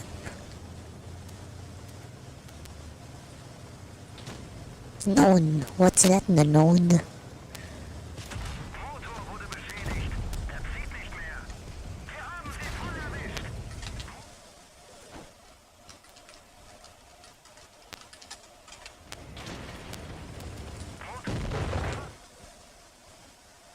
Oh, ayan. Lymph node. Yeah. I don't remember if it was left or right. I think it's right.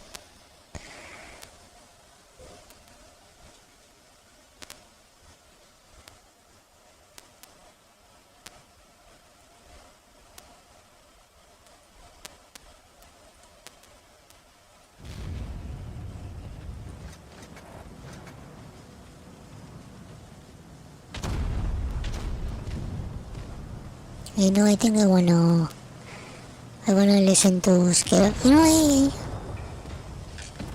I still listen to scary stories to sleep. I'm gonna make the most of my internet subscription.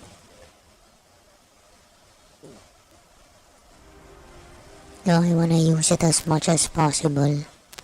And I've been using it for stupid things, instead of researching.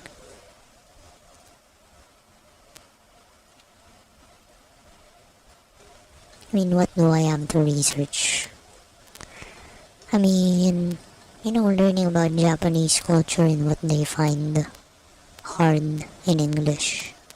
I guess that's been helping me with, with the work that I'm gonna have. And that's very important. And of course, I've been studying, quote unquote, doing the training. It's actually required.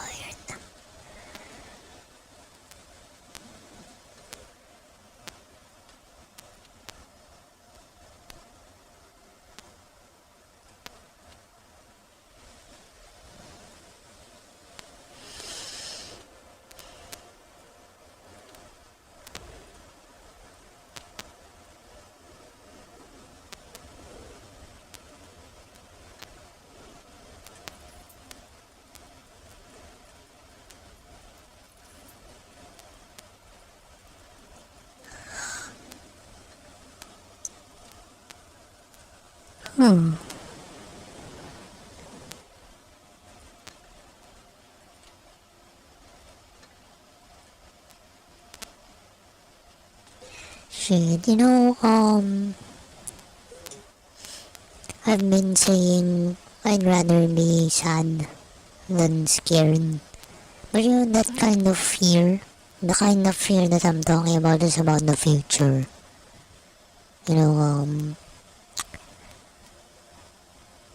Yeah. Trying to get a job, not having to worry about, food. That's the kind of fear that really cripples me. Not the fear of evil entities and stuff.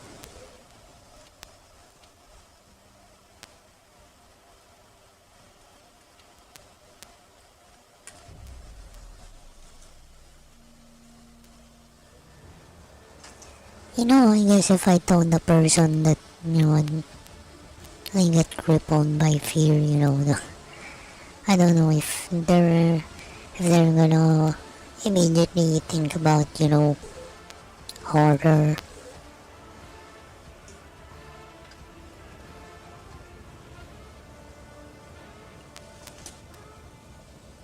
You know.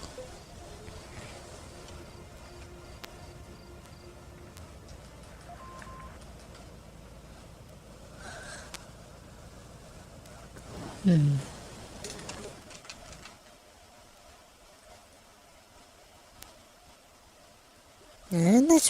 That's really scary.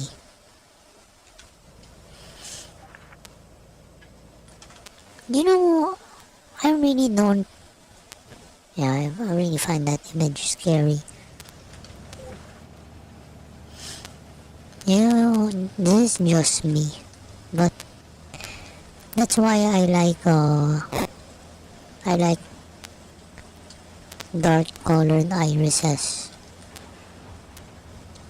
I don't. I'm not. I'm not really fond of people putting, contacts for blue eyes, yellow eyes, sometimes white irises. And they kinda look scary to me.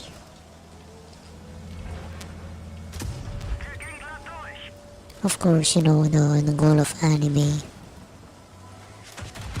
to to make characters look. This is something I learned from elementary art. No, so anime makes the eyes big, really big. The bigger the eyes, the more innocent the character looks. Yes, I just winked at the camera.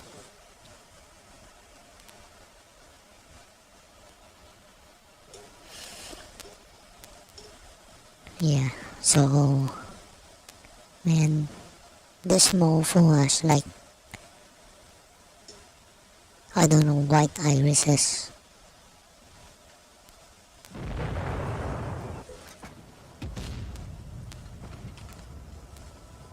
Yeah, I really remember, 4 or 5 years ago when I was working at a store, for almost 1 year. I can still remember a couple of my customers, I think they were a couple. Oh yeah, both of them wore contacts every time they visit. That's how I see them.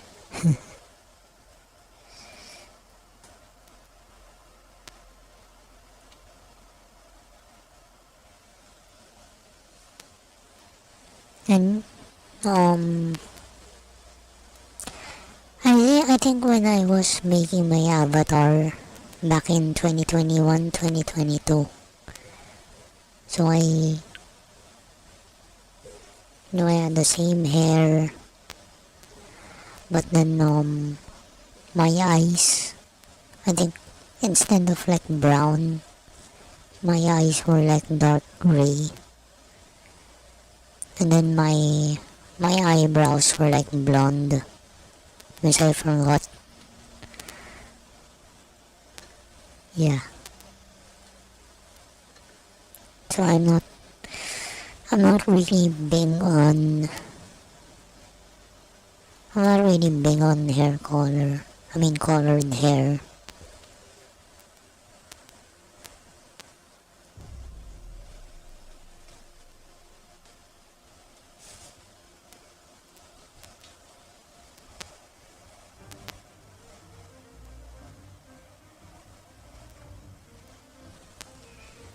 And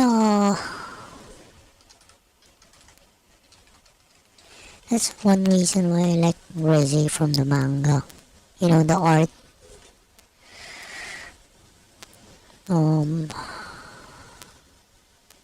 But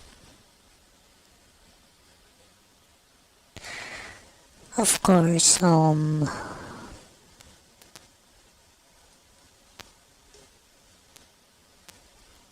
that's really nice. I think she looks good with like black hair.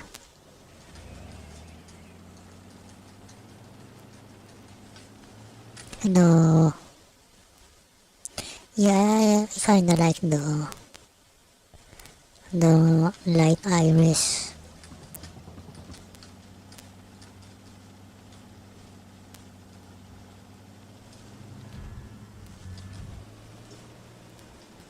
I wonder if we can do that on paint.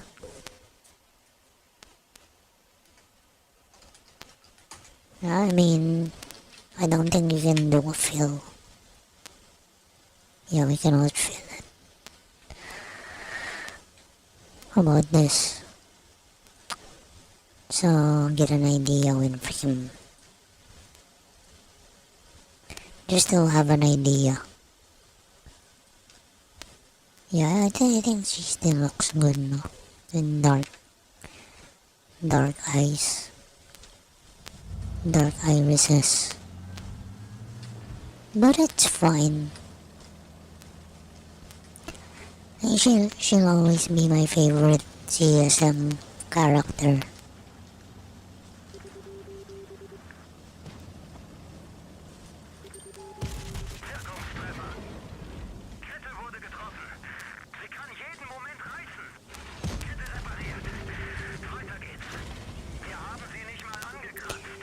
And you know, I do have the purple wing.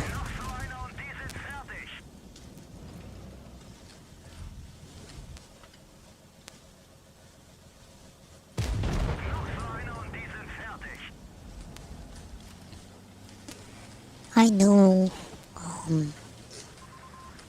I wonder if I can ever find like a black wing for Reze.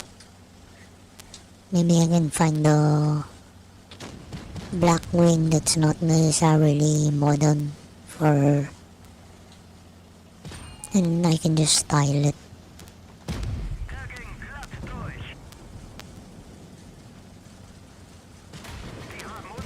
What the frick?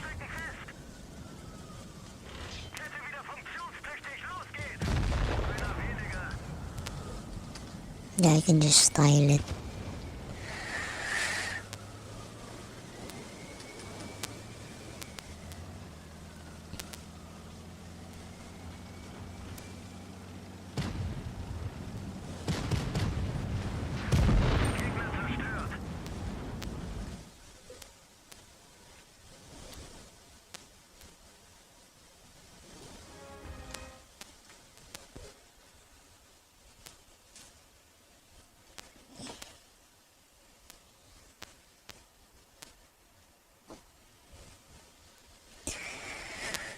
Man, I'm gonna take like a formal picture, business attire. I'm gonna use my the white shirt, which I don't have any other.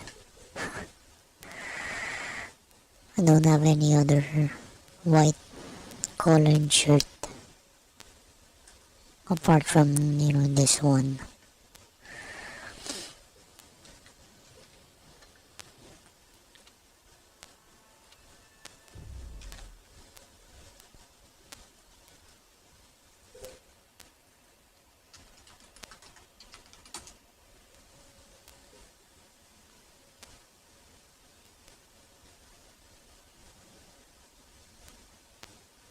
This one looks like the rain scene instead of the usual.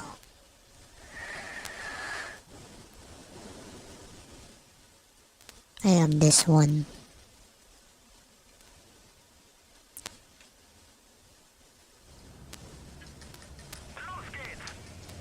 I mean, my arms are like permatanned.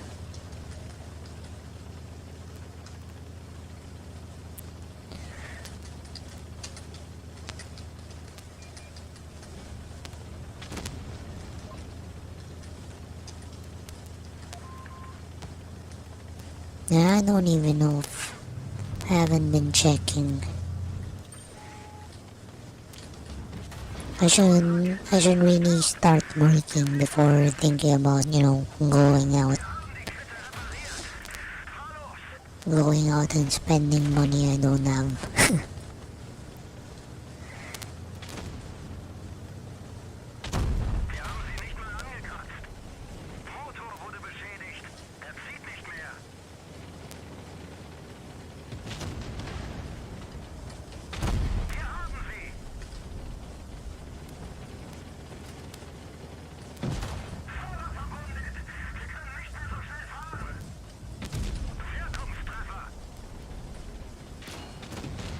Sisyphus.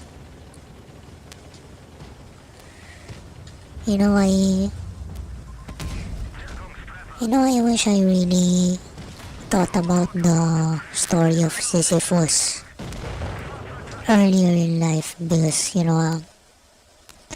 I've been operating on the mindset that, if I don't want to do it, if I don't see the importance of doing it, then I'm not gonna do it. But then, those things turn out to be very important.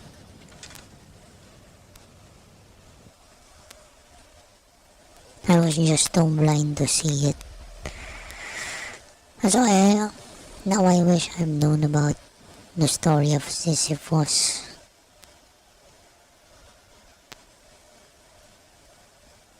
Back when I was younger. One big question in my mind is why? What's the point? I've operated for so long with that mindset.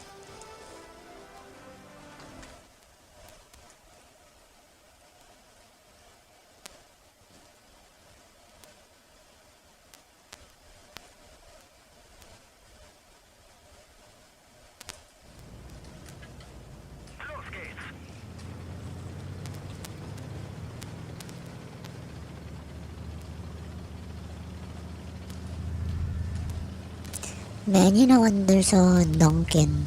There's a new Dunkin' near our place. That's very tempting, man. Shit. I should really stop thinking about food that are not substantial.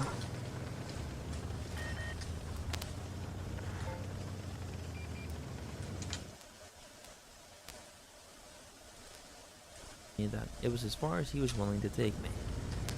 I think.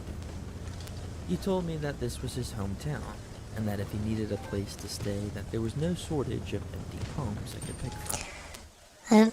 I mean, even if I didn't have like a big salary all my life, I would have behaved better. I had made my life so much better.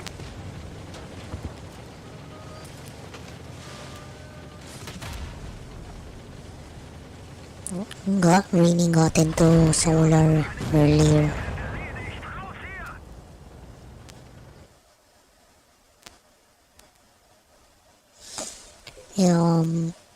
Maybe even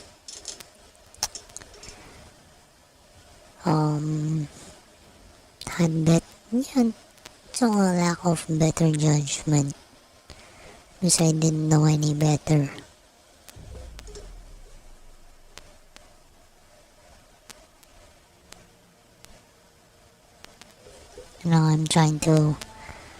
I'm trying to think about what was missing,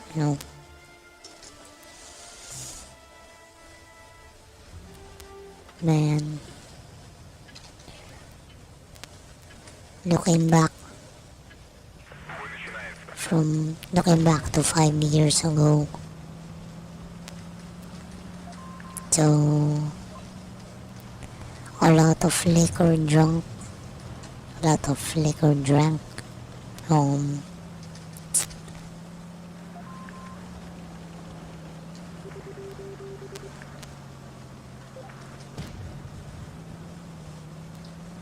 Yeah, a lot of money poured into liquor.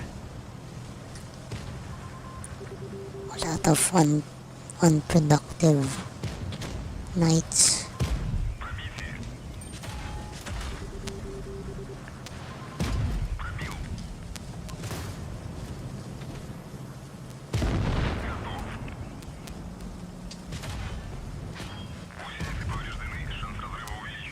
Out of time and out of money.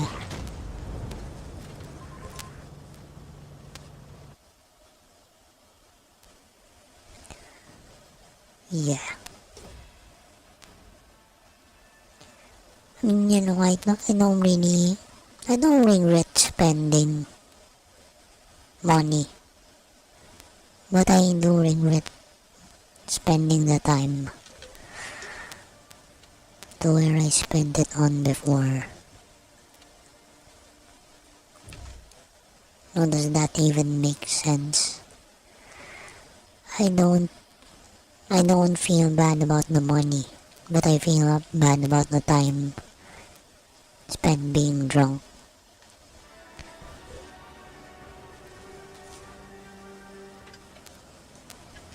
Yeah, one accident, my dad had to pay for the tetanus shot. That's not cheap. That's not cheap.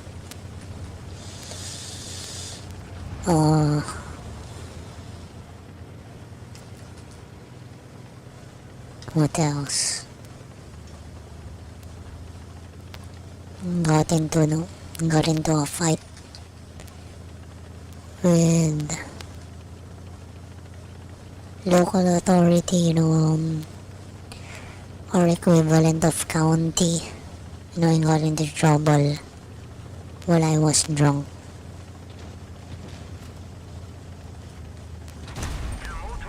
What else?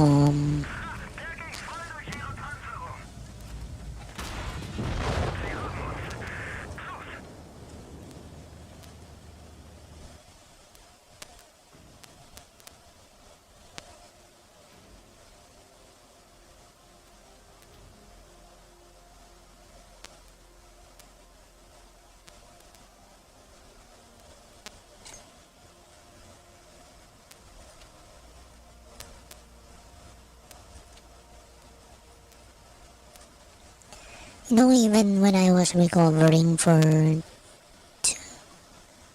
almost 2 years already, I still had a very bad attitude.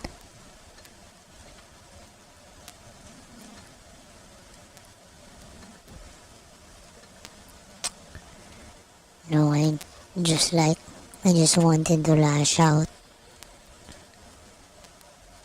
Out of my resentments.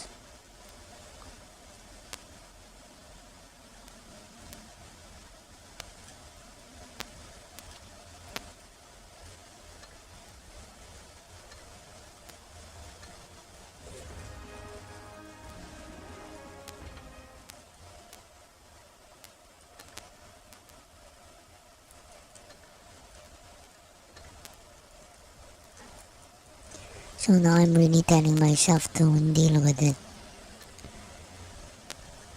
Or if I'm not gonna deal with it, at least don't say or do stuff out of resentment. It's really... Man, my mind is really good at justifying resentment.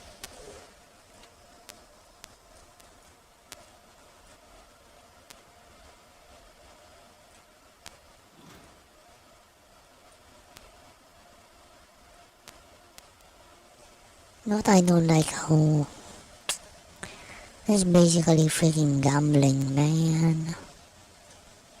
Gambling and overspending.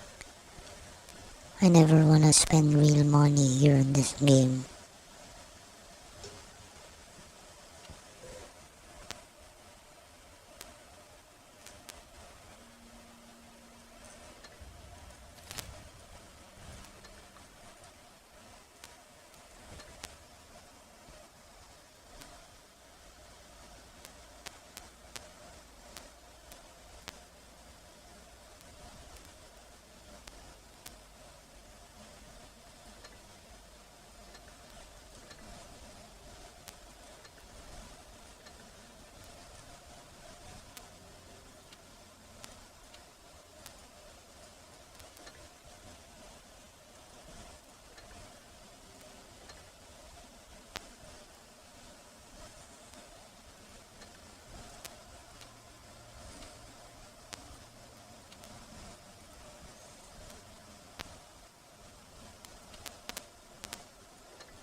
But I wanna check out Warhammer. Maybe I can do a ranked match. The Beastmen. I actually recently won. You know,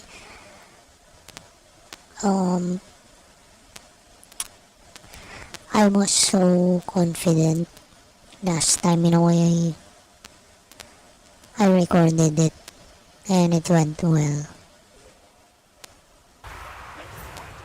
Beastmen versus Caven.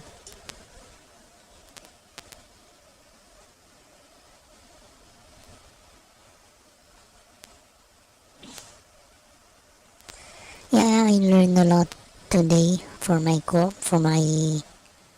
job. You know, I hope that sleeping will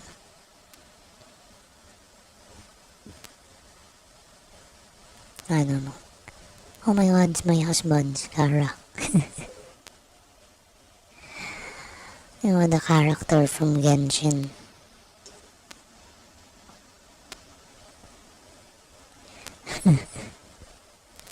I'm just creeping out the guy.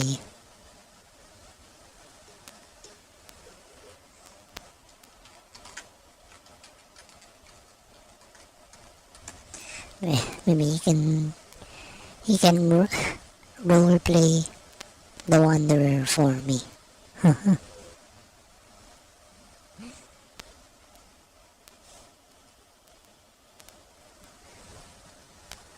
Huh.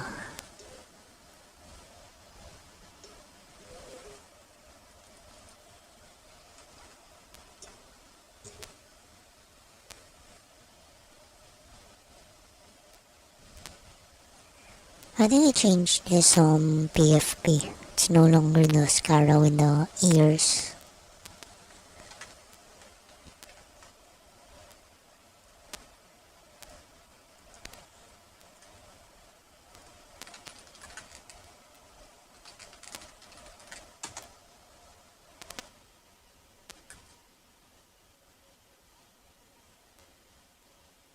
Man, I'm kinda sad that he changed his PFP.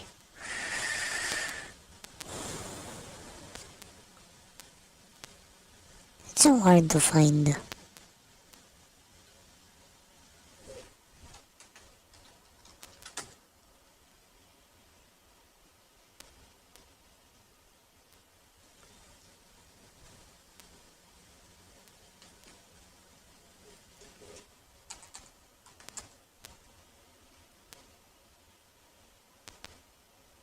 I'll probably never find it again. Me fortunate to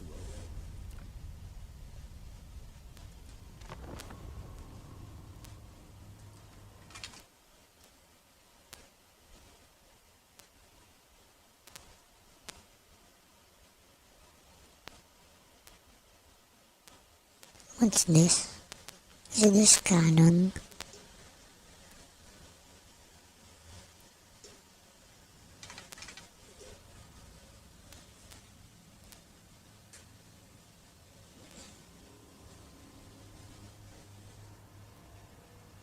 Man, I think I'll just go to sleep if I can't find any match.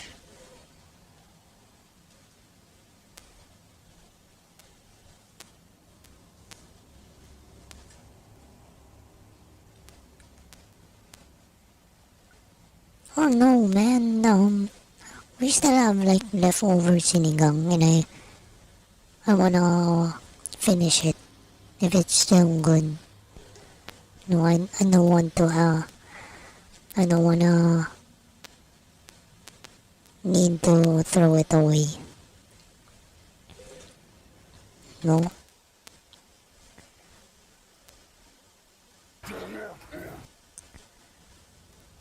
Or maybe I can just freaking stage a battle.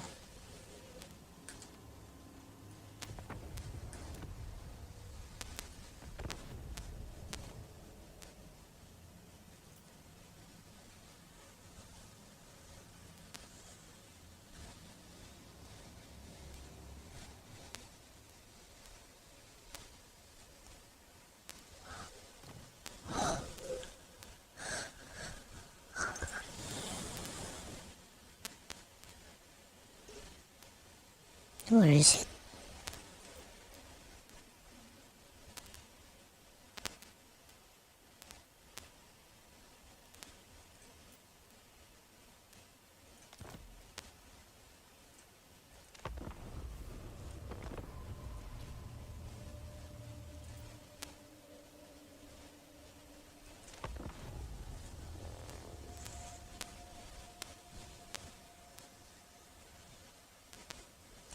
You know, in fact, maybe while waiting for them, I can check it right now.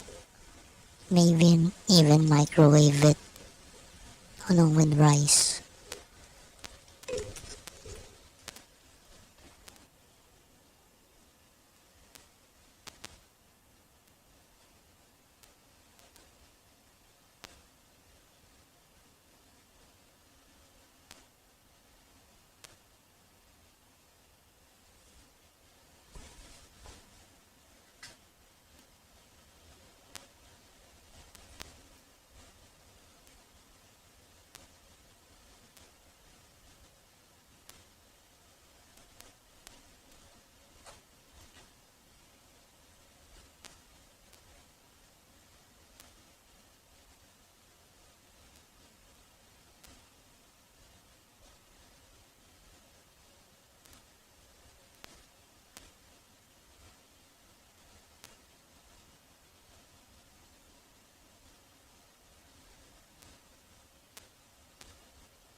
hello. Sorry, I just got back. What is what, bro? I'm just, playing video games. This one is, hello. This one is Total War Warhammer.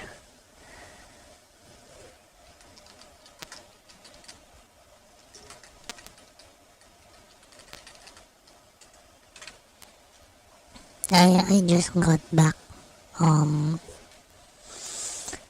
got some rice and sinigang, and I heated it, in the microwave. No, it's still pretty hot, and the sinigang itself is more than 24 hours already. Already more than 24 hours, and it's been in the fridge. So, I really heated it real good.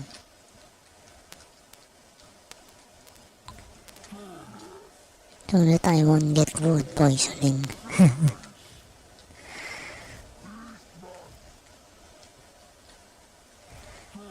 And I really miss the food servers at my previous job.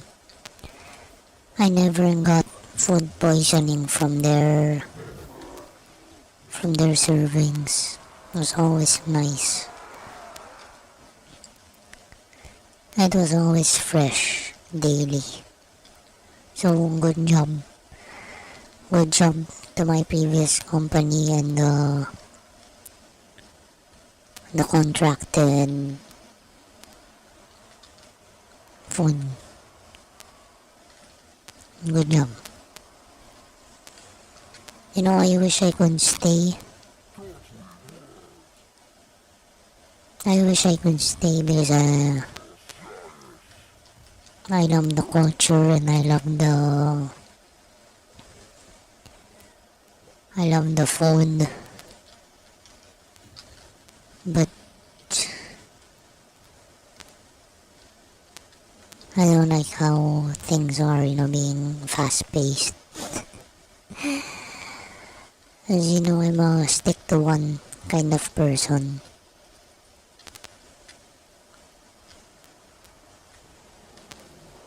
No, I don't wanna romanticize it.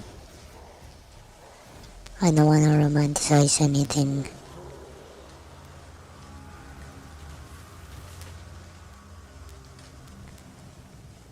But when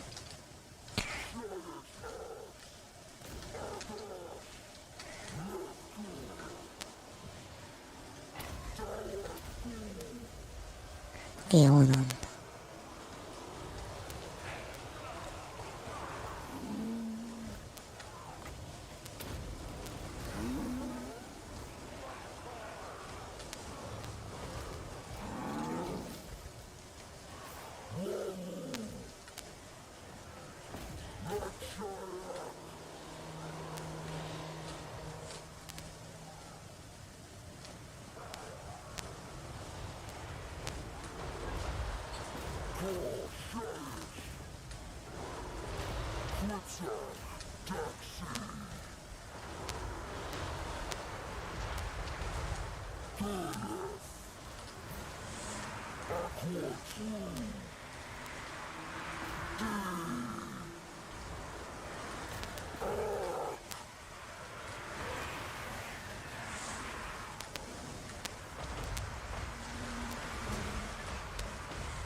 I think I'm gonna lose.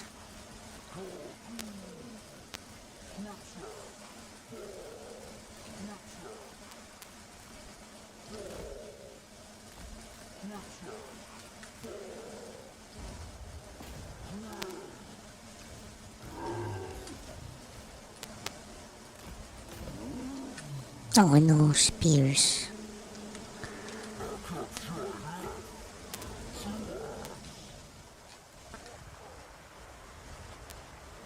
Retreat!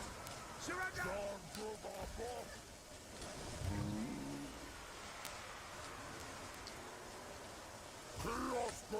Is my freaking ally not doing much damage?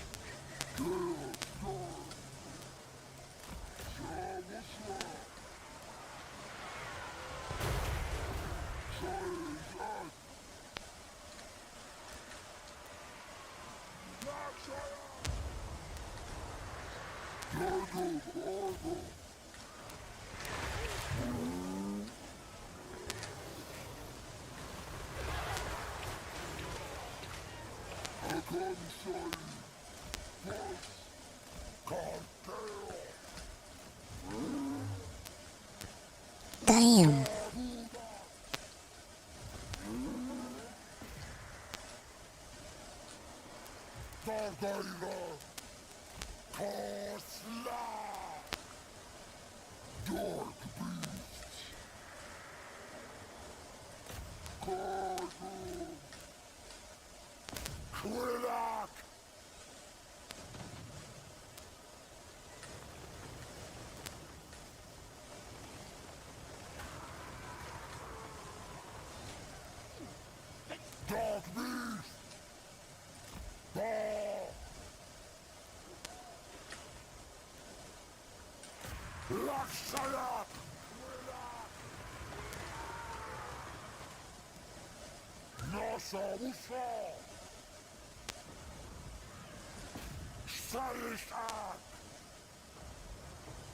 Spears. Oh man, my ally has abandoned the game. GG.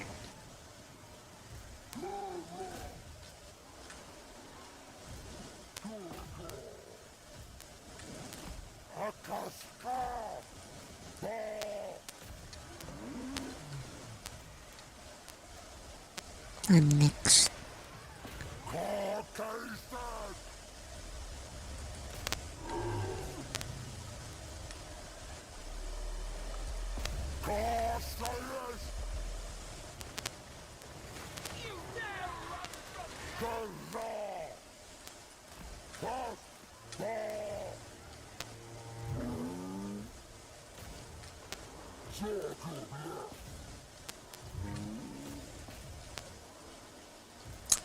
They're so fast.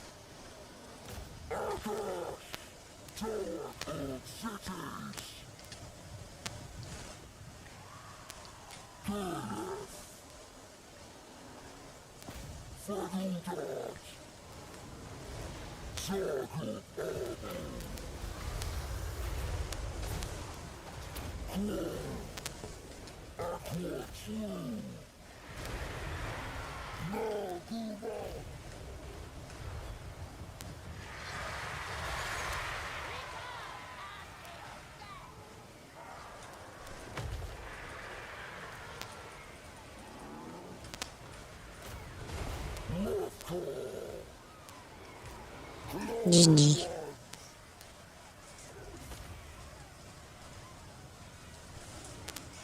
Anyway, so my food is hot.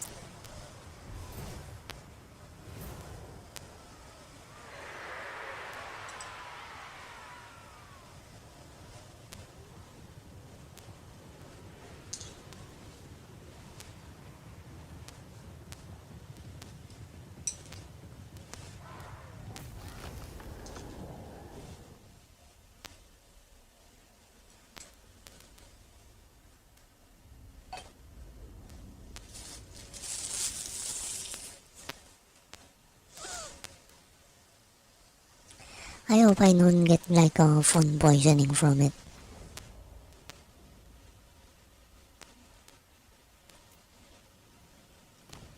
It was in the fridge for a long time.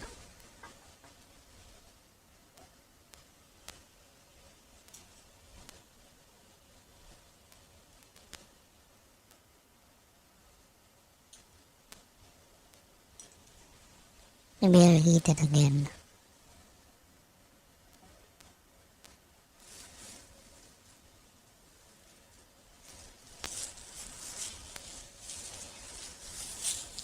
I don't wanna be a bad example to you guys, so yes, I'm gonna end the stream now. Thank you guys for coming, and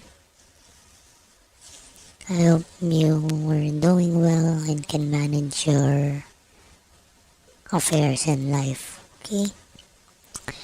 Bye bye. See ya.